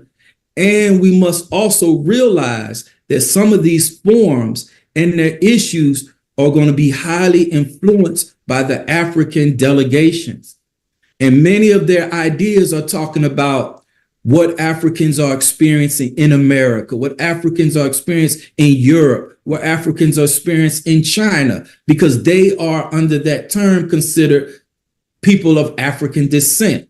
We want the United Nations Forum to give us a special forum for particularly Afro-descendants, people who were engaged in, who spent 400 years in the slave trade, who lost our mother tongue, our language, who don't have any nation that's going to stand up for us, at least not right now. So it's important that you understand what's going on globally. As Mr. Phillips said, the geopolitical nature of what's going on, and understand that political solutions must be aligned to economic solutions. As the Honorable Elijah Muhammad said, 85% of our program is economics. The other 15 may be spiritual and political, but we cannot deduce the importance of developing and maintaining our economic power, because that's what our brothers and sisters of Africa are doing. They are leveraging their power of the land, whether it's with the Chinese or the Europeans. They're leveraging their power of the oil that's under the ground, the mineral rights, to achieve their political will. We have to leverage our intellectual clout, our political abilities, and all of our resources to sustain what we want to get what we need.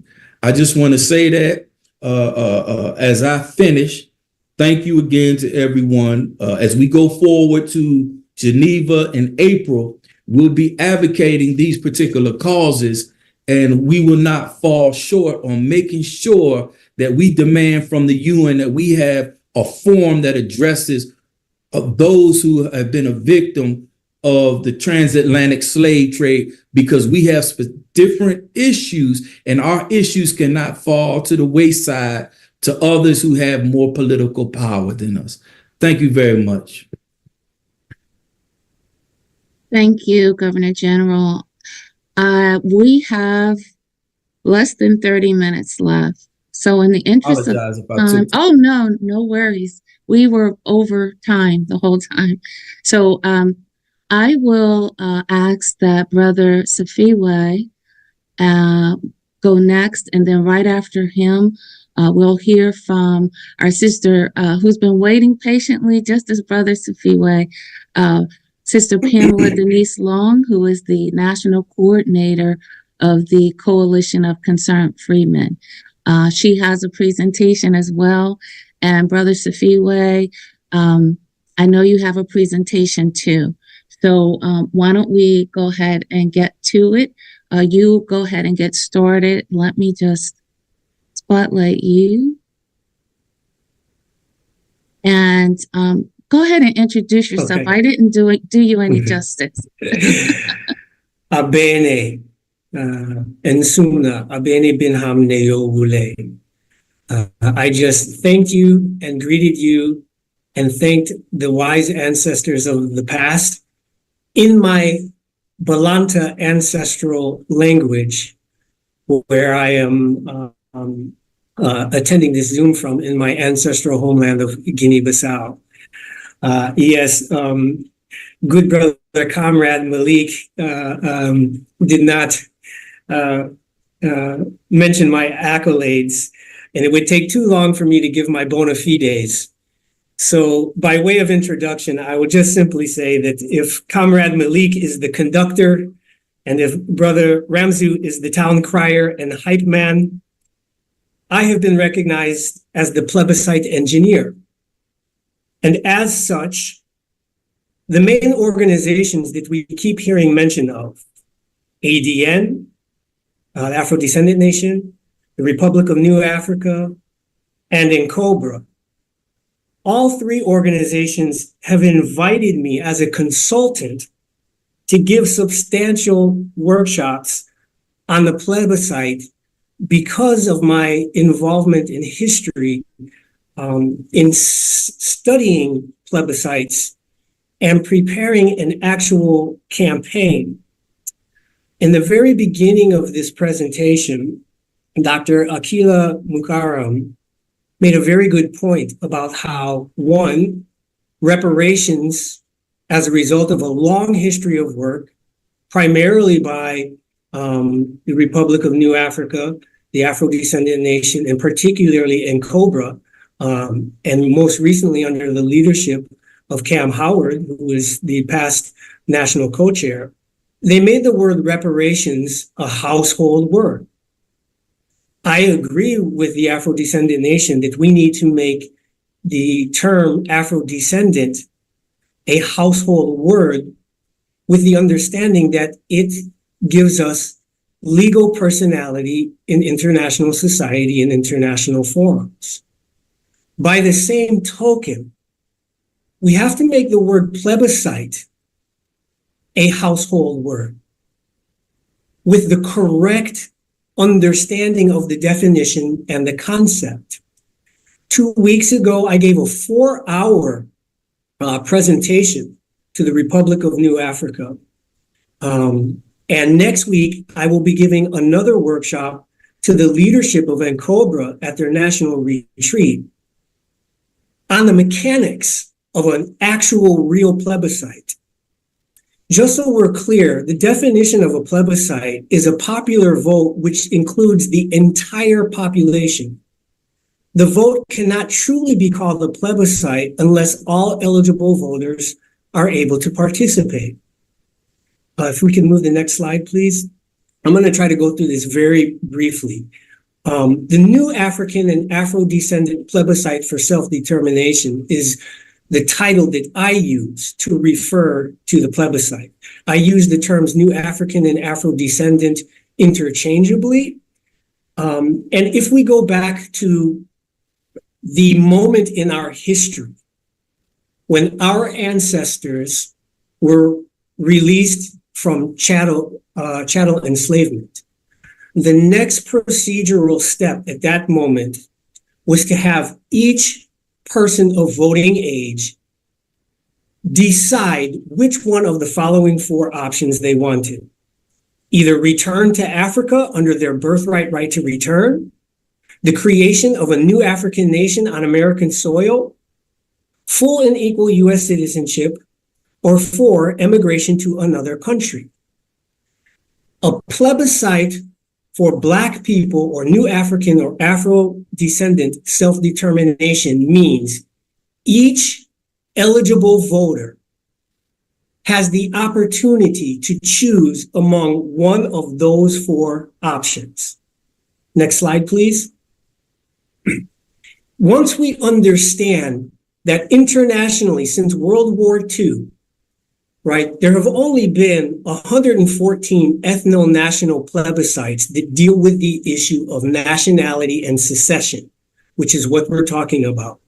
Once we understand that and we look at the math, right, there's approximately 47.2 million people who self-identify as Black. It's 14.2% of the country's population, right? 27% are under the age of 18, are under the age of 18, which means that according to a strict understanding by international society, right, a plebiscite would require about a turnout of 85%, or approximately 29 million of our 47 million people, if we would satisfy what the other 114 ethno-plebiscites since World War II have achieved. And I believe that we as a people in our nation, we are not inferior and we are no less capable of any other nation. By the way, just a few weeks ago, the Democratic Republic of the Congo had elections. 44 million people voted at 75,000 polling stations. So if we're talking about a classic plebiscite event recognized by the international community, 30 million people voting just like they do when they vote for a national presidential election, we're talking about the logistics for at least 65,000 polling stations. Next slide, please.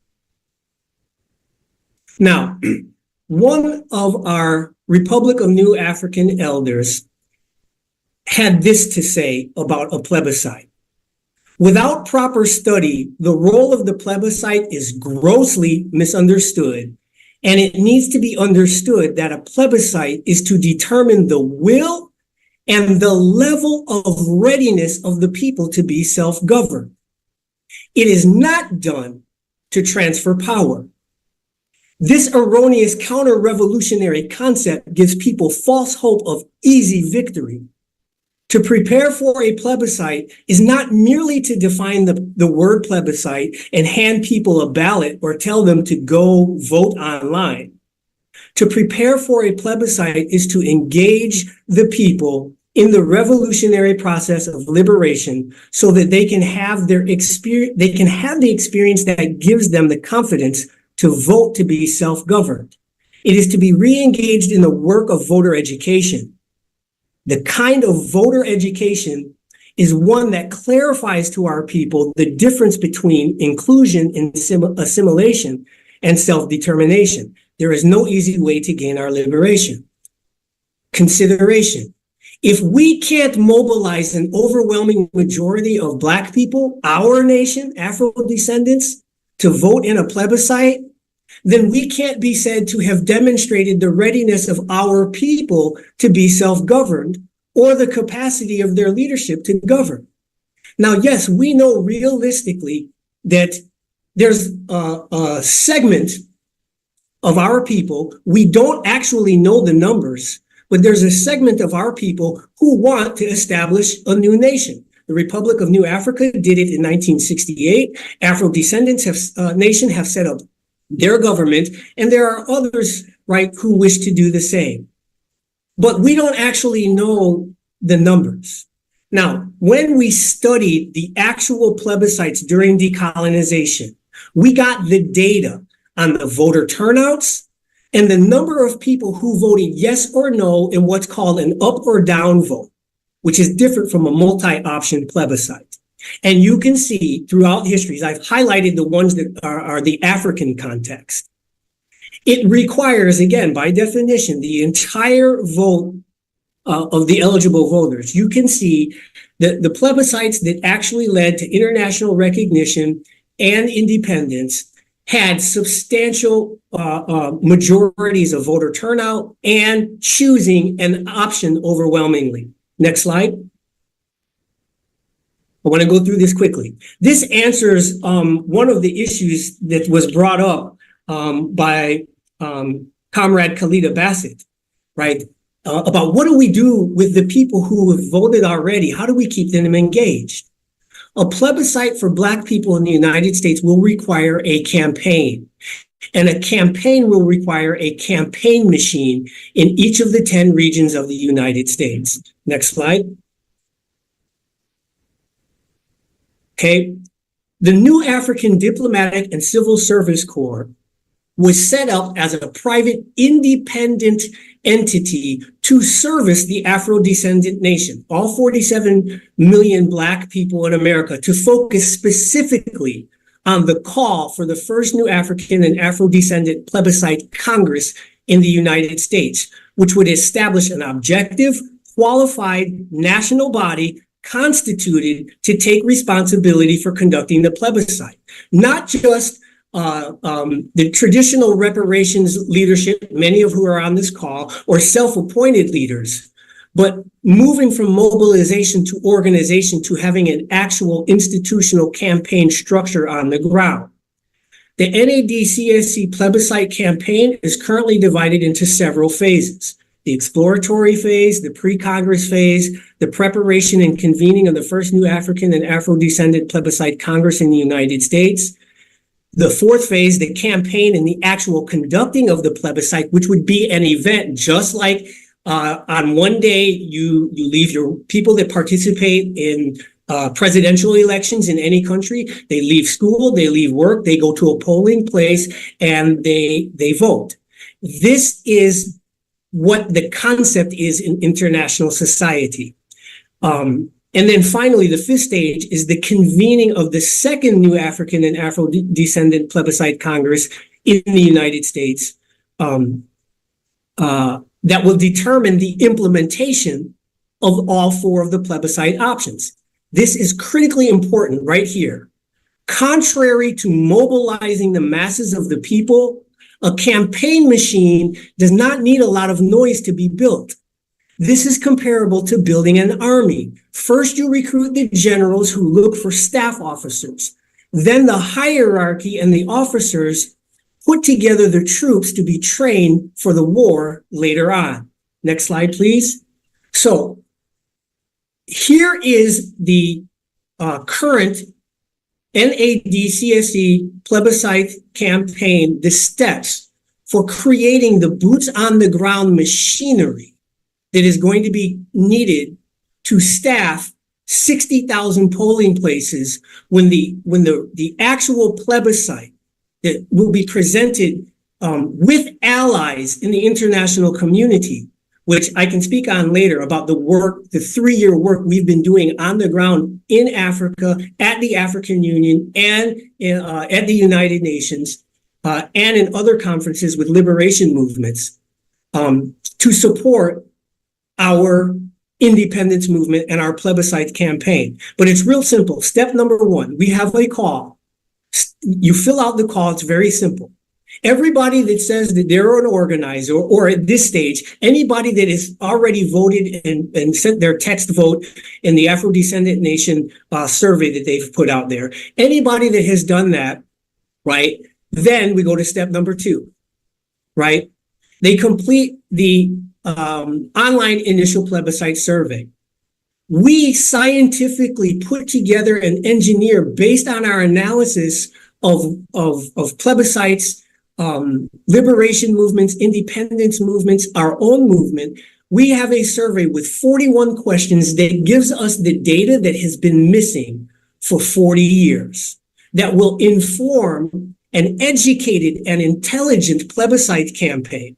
Next step, or next slide. After you take the initial plebiscite survey, right there, please, step number 3.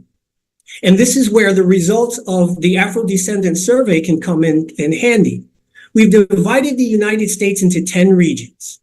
5 people in each region form a regional coordinating committee.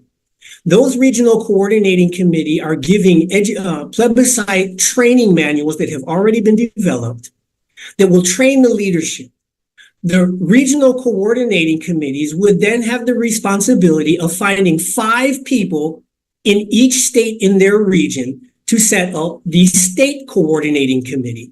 And then in turn, following the same process, the state coordinating committee would have the responsibility of finding 5 people in each of the municipalities in that state that have a predominant or a large Black population.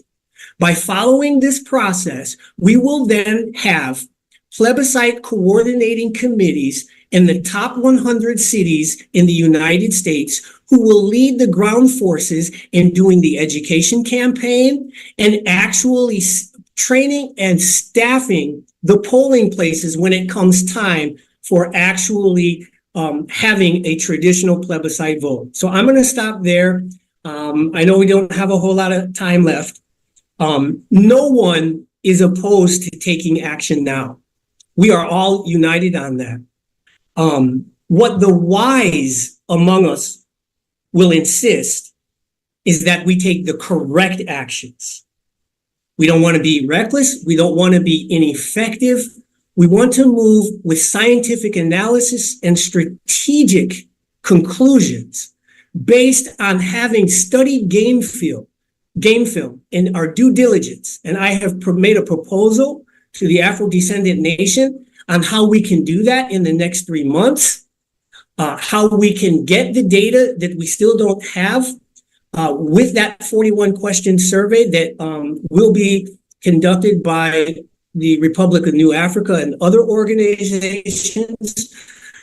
We have a plebiscite exploratory committee of officials. It has leaders from the UNIA. It has leaders from NCOBRA. It has leaders from Republic of New Africa. It has representatives from other regions outside of North America as supporters. That committee is already formed. We've invited the Afro-Descendant Nation to be a part of this work that we are providing a service to put in place on the ground, the actual ground forces. We look forward to working in unity with Afro-Descendant Nation. And we have a ton of information about our study of the plebiscites. We have a training course for diplomatic and civil service corps people who are going to be needed to conduct negotiations with the African governments who want to receive us, as well as negotiations with the United States government, entirely professional. So let me land there, and I want to thank you for giving me the platform today.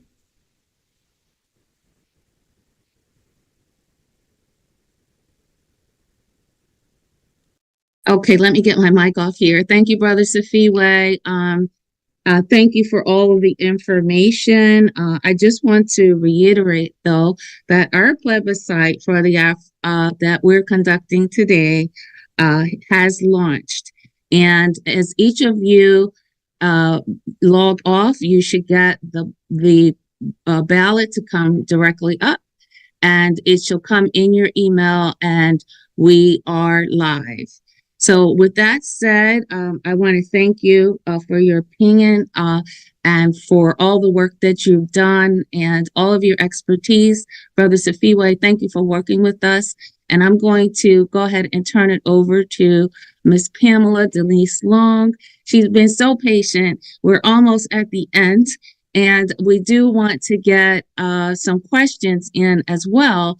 So I'm going to turn it over to you without further ado. Let's see if I can get you on the screen all by yourself. There you go. And is your mic off? I mean on? I can't hear you. We can't hear you. Yeah, maybe it's the earphones. No, still can't hear you. Oh, I'm so sorry. I know that you didn't come on early enough to test your mic, but if you could possibly get rid of the headphones maybe and try it that way. Still can't hear you. All right, my apologies, Sister Pamela.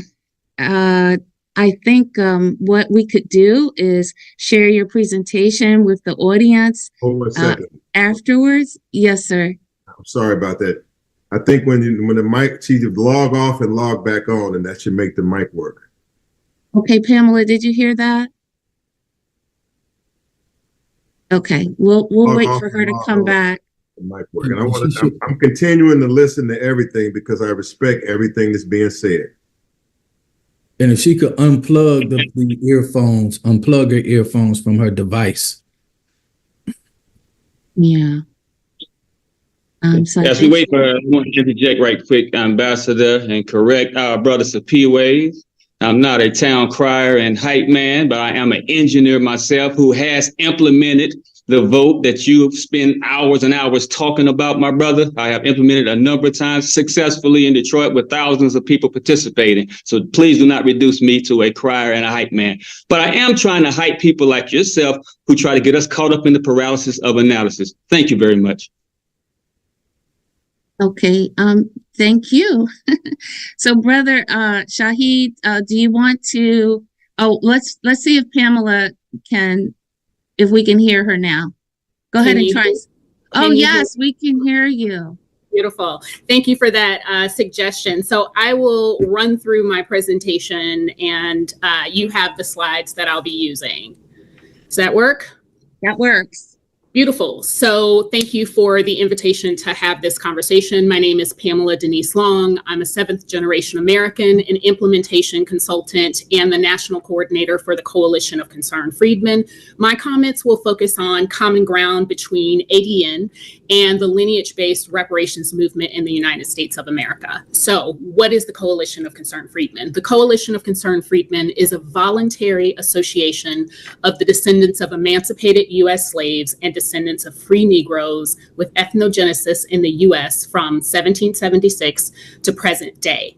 The coalition is committed to a delivery on the promise of a comprehensive package of reparation, policy, practices, and financial appropriations to redress the impacts of chattel slavery, Jim Crow, and the ongoing discrimination that we multi-generational Black Americans still experience. So our work with institutions and national, state, and local organizations and governments are really designed to make sure that the legacy precedents that are already on the books, executive orders, judicial decisions, and legislative actions are fully implemented, fully enforced, and people are fully held accountable. As we envision it, and thank you for flipping the slides for me, as we envision it, the protected class status that freedmen have earned based upon our post-Civil War social contract rests upon accountability, enforcement, and implementation.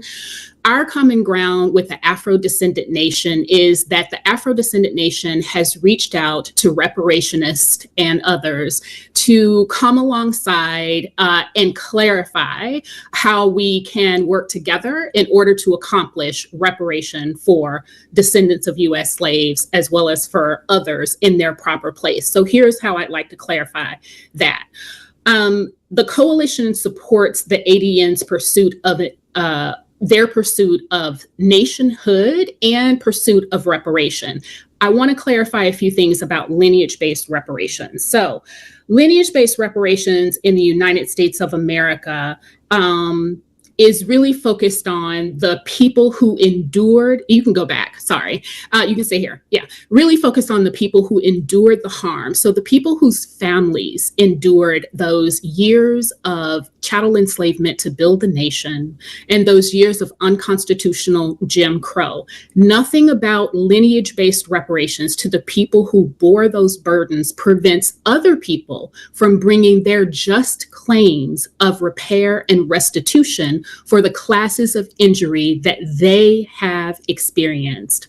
Our claim from a lineage-based perspective is that reparations as a whole is not complete if the people who bore the burdens, right, the house that burned down, doesn't actually get rebuilt. So nothing about that is in competition with other people. Having said that, restitution claims must be demanded from the countries who are responsible for the harm to any descendant community in their homelands. For example, the British for those they harmed, and there are many, the United States for those they harmed, the descendants of U.S. slaves, the Spanish, the Germans, and the Portuguese the same for those that they injured. That is lineage-based reparation in a nutshell. The people who were harmed get the repair from those who inflicted the injury.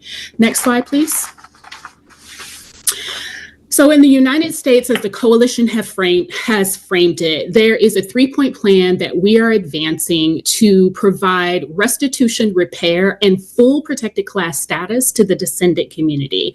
That plan is basically asking and demanding that elected officials act with speed, not another generation, for us to have our protected class status in the nation. We're focused here on stability, security, and quality of life in those 3 points of the plan. Regardless of whether a descendant decides to repatriate to another nation or decides to pursue a nation within nation process within the United States, we have to make sure that those who choose to stay in the country that they built, that they have the full implementation of their citizenship rights. So here are the 3 points. Next slide, please. Point 1 is really about law and order and responsibility and accountability. Regardless of if you're a nation in a nation or you're within the United States of America proper, we have to make sure that the ways in which the laws are enforced has accountability for the law enforcer as well as the law writer. That, of course, has to do with policing both at the border as well as within the interior, as well as making sure that people's mental health concerns are met. We know that a lot of our people are experiencing and have experienced significant trauma that does affect their well-being and health. And we know that some of the people who are providing community services have also experienced some mental health concerns that need to be addressed so that everyone is safe. Next slide. Point 2 of the 3-point plan to unite America speaks about an Americanizing education. We have beautiful words on paper, the Constitution, the Declaration of Independence, but what we've really failed to do is produce citizens who are able to embody those words that are on paper. So an Americanizing education, according to the Coalition of Concerned Freedmen, really makes sure that the nation is producing people who know how to take care of themselves, but also have the civic heart, mind, and understanding of our history to make sure that we're not repeating history and indeed are carrying forth the baton of the legacy of life, liberty, pursuit of happiness, and all men being created equal. Next slide, please. Point 3 in the plan is really about an all Americans first agenda. And I know sometimes that language lands a little odd for people, but what I would say there is what we're saying is America is not America if you can leave a whole subset of its founding population to fend for itself and indeed to be fighting for what should have already been delivered multiple generations ago. And so with that, within this 3rd point, next slide, please. What we're also demanding here is a relaunch of the Freedmen's Bureau at the federal level, and for that to be placed under the Department of Commerce. What we know is that Black Americans have been distanced from economic prosperity, and placing the Freedmen's Bureau at the national level within the Department of Commerce places us right in the center of all things economic so that we can be efficient, effective, and outcomes driven about changing the economic outcomes for Black Americans. The other element of this relaunch of the Freedmen's Bureau is to make sure that the state offices of Freedmen Affairs collaborate with the National Bureau, whether they're started at the same time or the state offices are started themselves. One of our methods to do that is to use an emergency declaration by the governor so that we can get $5 million through that emergency declaration to launch that state offices of Freedmen Affairs to make sure that the existing elements of state government are driving outcomes for the American freedmen. So there is common ground, and our people will require multiple generations for us to get the equity that we are due.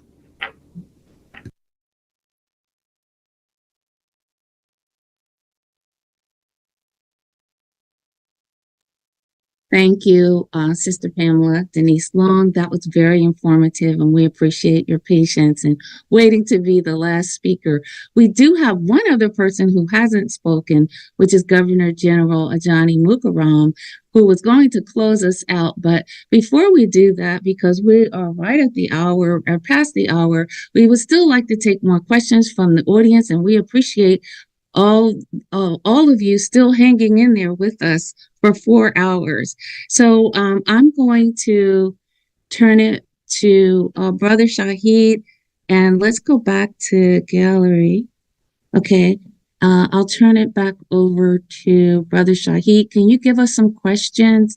Anything that you feel that we can get to quickly, and anything that's directed to anyone here who's still on with us, any direct questions and so forth. So if you don't mind, brother, go ahead. Yes, ma'am. We do have a question from Dr. Brooks Robinson. In accordance with Mr. Baleka's contention, why doesn't the new reparations bill not include a request to the United States government to permit a Black American plebiscite during a regular national election, usually conducted in November every 2 years?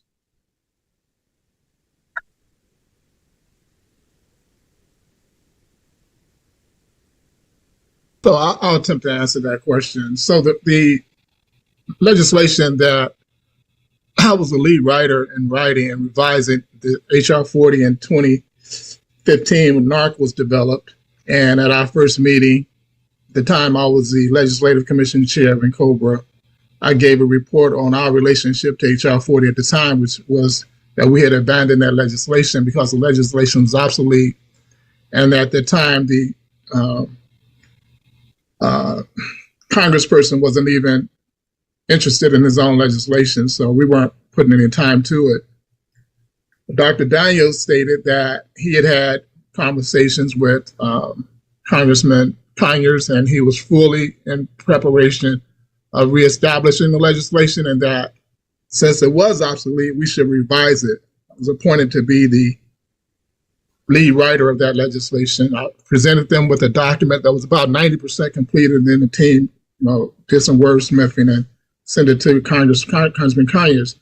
What I was adamant about and putting in that legislation was that the outcome of the commission must be in full alignment with the international standards of full reparations and special measures. And you can go to the UN documents and look up special measures are, but it was shared earlier that full reparations have 5 components, which is cessation and guarantees around non-repetition, assurances of non-repetition, restitution, compensation, satisfaction, rehabilitation. So we wrote that into the legislation.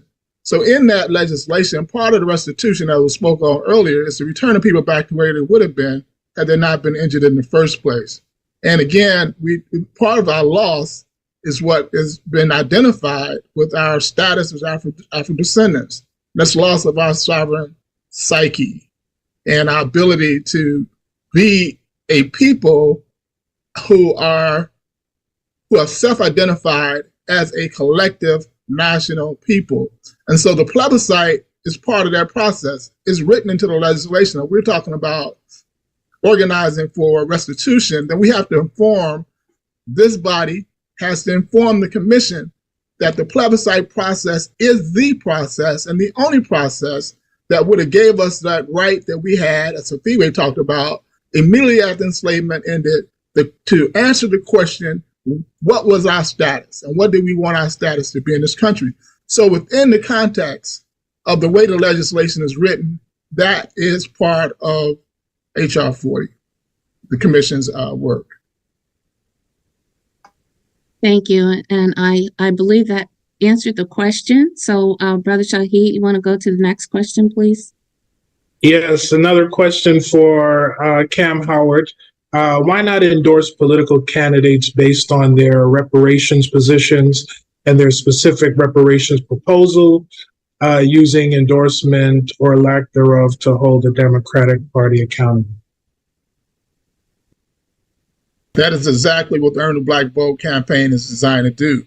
We're saying that the candidates, whatever party, must earn the vote before the election. It's not something, we're not waiting on any more promises. The only way the Democratic Party can earn the black vote before the election, we're saying, is they must, the president who has the power of the executive pen is to establish the Reparations Commission right now. He can do it tomorrow if he wants the black vote in November. For the Republican Party, if they want to earn the black vote, they too have to earn it before the election. And they have the power within Congress to bring the vote to the floor and have the power in the Senate not to filibuster it. So, which they're not going to do either one of those. So, but that's still the message. Either party, whichever you are, if you want the Black vote in November, you have to earn it. And it all ties to reparations for both parties. Yes, sir. Brother Shahid. And we have a question from Truth Bay. After the votes are tallied, where do they go, or what does it go towards?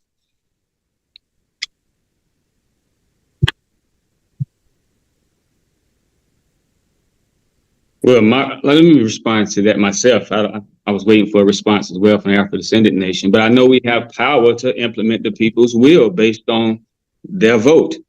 So whether we're courageous enough to do so or not, but according to international law, the people vote to be independent. We have a right to assert that independent control over wherever we live.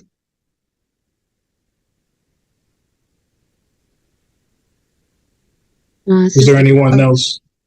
Guaranteed way to get reparations. They're all guaranteed way because we control the place and we control the assets thereof, and we can leverage those assets. Where Black people live is worth over $15 trillion in real estate value alone, quadrillions of dollars in geographical value. So what if we control that? Then if those who are looking at reparations as a paycheck, then we can give the people a paycheck. But I know if we have self-determination and our own economy, then we won't even need that much money.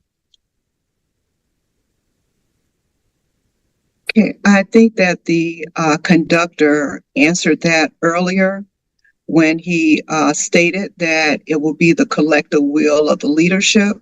So at this time, we are forming our agreements with one another, how we work with one another collectively, and what we are going to do and move on once we get those votes. So things are happening concurrently right now, but it will be based on what we decide is best going forward for our people. For instance, if the collective will is to decide that we're not going to spend any money supporting America during December. None. Because that's their holiday and they get monies off of us all the time for that. Monies that we don't even have. We're paying with credit cards and we still have to pay that back the year coming. But really what's in my head, I don't want to say right now because that might shake somebody in their boots. But because we have the collective will to do what we want and demand what we want. And that's the strength and the power that the plebiscite gives us as Afro-descendants. So again, it will be what we decide collectively to move on, and we will communicate that to our people. And since we're all in this together, we will be standing together, which we will be a power to reckon with. Thank you. Can I, that's excellent answers. Let me just weigh in also by audio. Can y'all hear me? Yes, sir. Let's just say hypothetically by November, let's just say we have 1 million votes. Well, any number of ways. We can use them for self-determination for our own nation-building abilities, as Brother Ramzu has said. Brother Cam Howard has said that the Democratic Party may be held accountable. Well, if let's just say Joe Biden is ignoring us come late October. Well, them million votes is going to count. Them million plebiscite votes that our efforts have can be leveraged directly against Joe Biden, specifically in swing states where he's counting on every single vote, such as Ohio and other swing states. I mean, they can absolutely they can absolutely be leveraged to the point where either he gives up or is demanded to be given up according to the freedmen's demand. Freedmen demand a certain status within the U.S. Department of Commerce. Okay, so these kind of demands, 1 million votes can be taken to the Department of Commerce. 1 million votes can be leveraged in Democratic swing states to absolutely cause the power structure to capitulate. We take 1 million votes to any number of business interests that have ties to slavery. We got 1 million. You in trouble. You're in trouble if we say tomorrow that you on the list of people that nobody will shop with. So the 1 million votes are for us to utilize. There are 1 million votes that can be taken. They can be utilized absolutely within the United Nations. If we have a plebiscite of 1 million votes in the United Nations, it's going to be, we getting ready to push our weight around. International Court of Justice, OAU, no longer will we have to go to OAU forums, and they may give us a seat. They may not. They may give us respect. I mean, I would like the audience to weigh in on that. We get 1 million votes in our plebiscite. I would like Ms. Wangaza and Brother Cam Howard to also weigh in. I like the experts to weigh in on 1 million votes, including Miss Long, and if he wants to, Brother Safiwe. He's a plebiscite expert. We got 1 million votes. I want to hear what happens. Yeah, well, if I may, I would briefly put, to the extent that we achieve 1 million votes, the rippling effect of the education and organizing that goes into harvesting 1 million votes means that not only do we have 1 million votes, but we have supporters as well as adherents who will become force multipliers. The world is still talking about the Million Man, Million Woman March. Those events don't happen in isolation, and to the extent that the work is done to realize that objective means that we have put in place an infrastructure and process that reflects the will of the people, which is the determinor, and are thus able to achieve any objective that the community sets for itself. And I think I want to put emphasis on the fact that the agenda is set and determined by the masses of the people. The truth of the matter is that we have not gotten reparations to date because the people have not been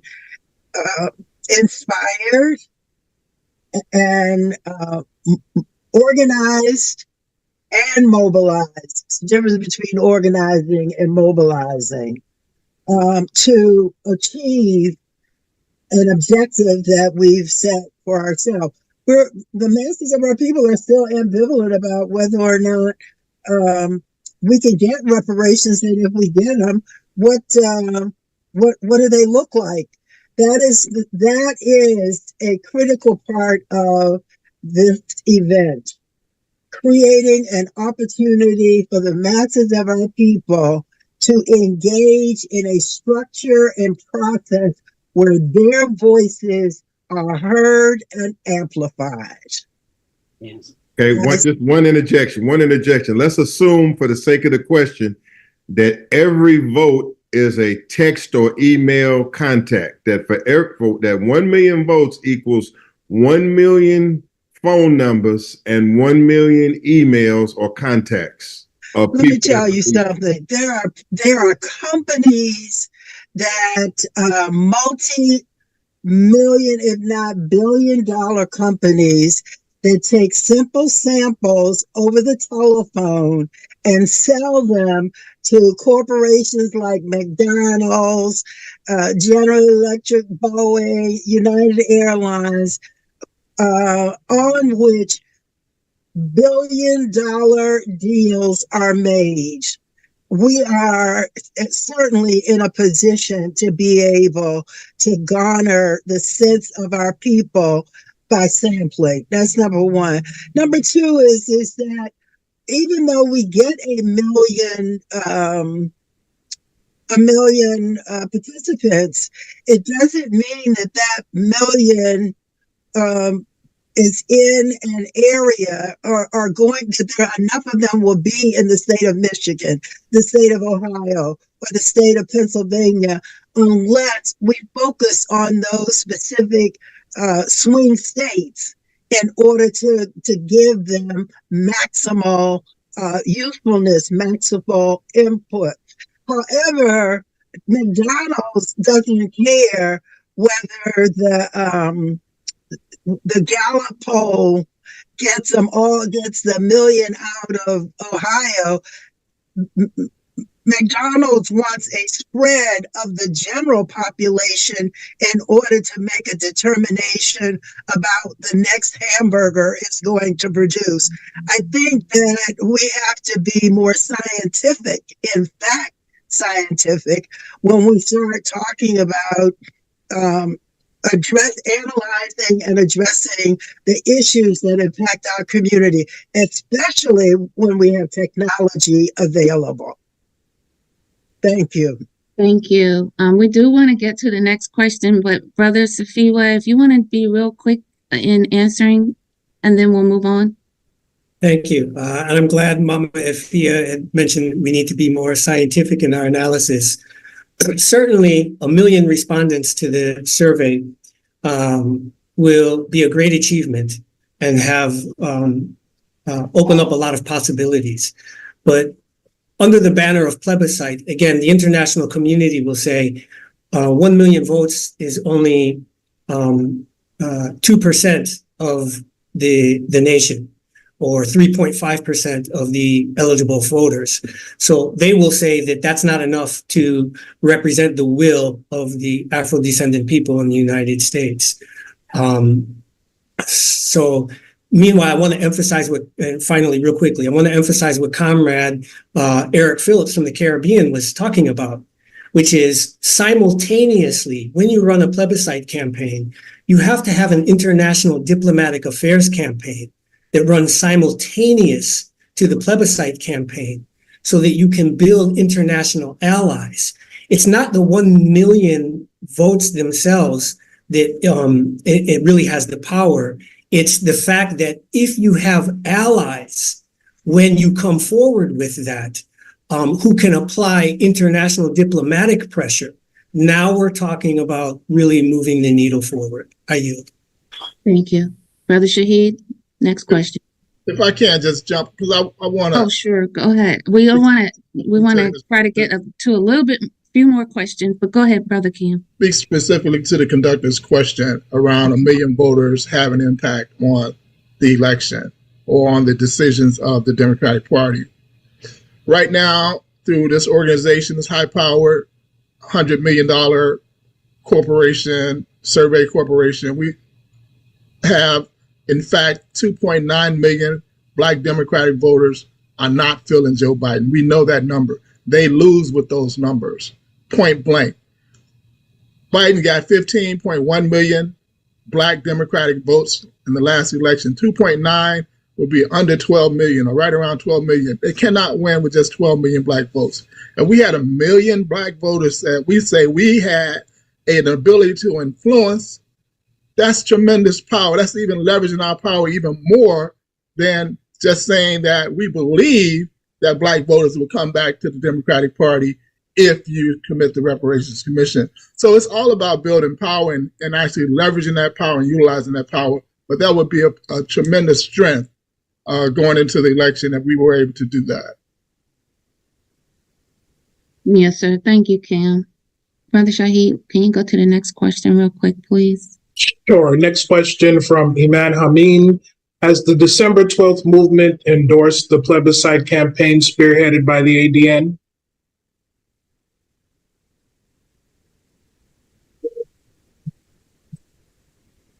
Have we been in contact with December 12th movement?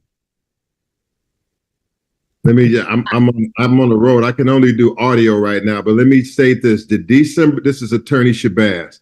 The December 12th movement I have been known and have been affiliated with since 1996. I know that Amadi Ajamu, I think she attended this webinar, and we fully expect that the December 12th movement will be on board with this effort, as they have been talking about a plebiscite for years. I personally know Viola Plummer.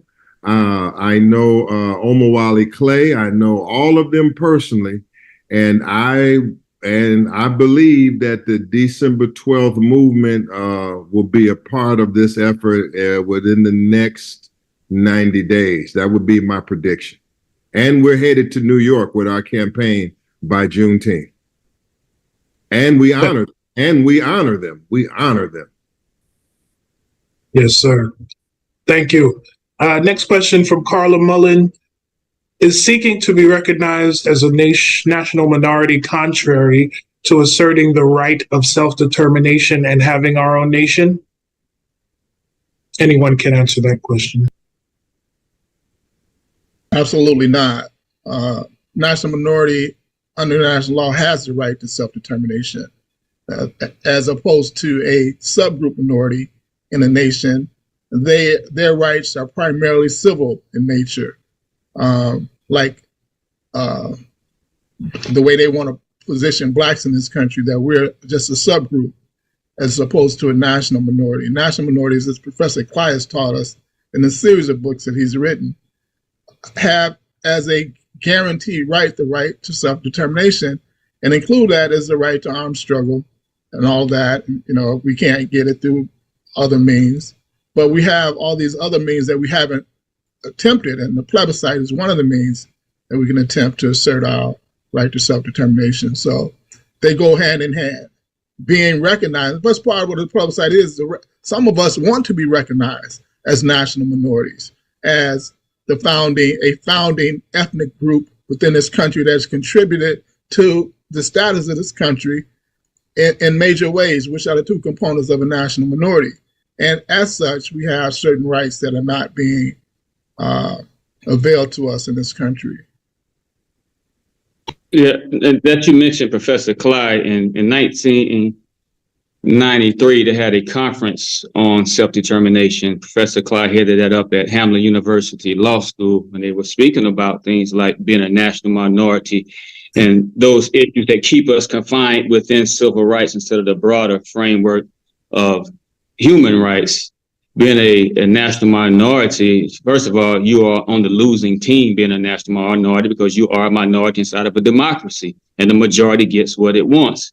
So the best push for us to escape those civil rights labels and go into a full push for human rights, number one being the right of self-determination. I think most of us would prefer to be a national majority in our own nation than being a minority. We don't care. I don't understand why we want to lay our power at the hands and the mercy of a merciless system when they're proven to be merciless, and they're proven to be just outright devilish. Let's utilize our power to become that national majority and let those who want to be national minorities sit and wait for the benevolence of a merciless system. Let me speak to that, because I'm not sure my brother fully understands national minority. There are three national minority groups in America at this particular time. And again, the national minority is a group that was in a particular place at the time that it was founded, and that they had a significant contribution to the establishment of that particular nation, and that their numbers are lesser than a majority other ethnic group or other majority other group that's defined in that country. There are three sets of national minorities in this country. One is recognized and the other two are not. The first are indigenous Americans. America is a multinational state. You have over 500 indigenous American nations within America. The other group are Chicanos, and these are people who lived in the southwestern states that were annexed at the Mexican-American War, New Mexico, California, and Arizona. They are national minorities. And then the other national minority group are Black Americans. We were here at the time this nation was founded, and our labor was significant to the advancement of this particular country. As national minorities, we have a right to self-determination. That is to establish our own nation within this country. So it's not like you are being a minority within, you're not being a majority within your own country. You establish one of the methods of enforcing your rights as a national minority is to establish your own government. And let me say something too. First of all, it was a great question, great responses. But what we need to do, I think at this point in time, as Mr. Muhammad said, let's not break the cookie up before it's done. And see, even among this group right here, there's varying opinions. And we shouldn't discredit different people's views. And it's important that we get this plebiscite out and that we go ahead and do it expeditiously and let the people speak where they are and how they feel. And then we can make our decisions based upon that. But we don't need to discredit anybody's position. And that was the purpose of the MOU, to show the solidarity and support in these public forums, that we respect each other and respect everybody's position. Because one thing that our opponents are going to look at is how civilized and how unified we are. And if we tear each other up in public, and even in a group like this, nobody's going to want to get behind you. And so we got to make sure we clean that up. I respect everybody's position. I have no reason to state my personal position right now. Bottom line is, let's get the vote out and let the people speak. And let's leaders, let's lead the people from the positions that they are. And everybody has their right to make their decision out of respect and love for each other. Submitted. Thank you. So in the interest of time, again, we are at 3:30, so we're a half hour over.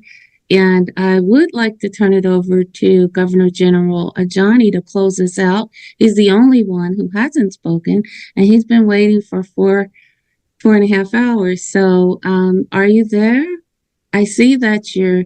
Yes, I'm here. Can you hear me? We can hear you, but we can't see you. Why can't you see me? And no, it's just a white. Okay. How about now? We can see you now. Okay. All right. And thank you, everyone, for your patience. And I'm going to spotlight you, so you go right ahead. All right. Thank you to the distinguished panelists, to all those who did all the hard work in the background. I personally appreciate it.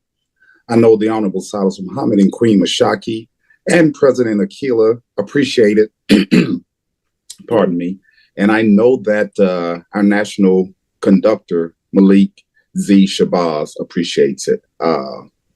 I've heard a lot of varying information, all of it, which is good. We used to have the saying years ago that all roads would lead to reparations. And so to echo what my brother just said, Governor General Ishmael Abdul Salam, let's not get into the war of fighting which direction we're going to head in, but let's get this plebiscite together and let's move with the expertise that we got help from Brother Safi Way. We appreciate it. We got help from our conductor, Malik Zulu Shabazz.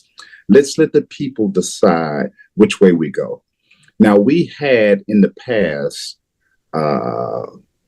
asked you about the pivotal choice, whether you would choose self-determination or whether you would continue to go through ethnocide and forced assimilation.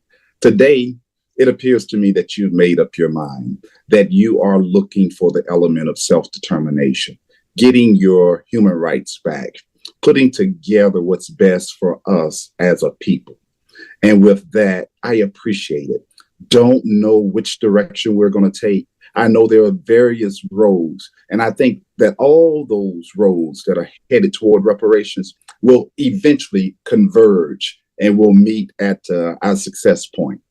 So with that, to give you some time back, let me read for you.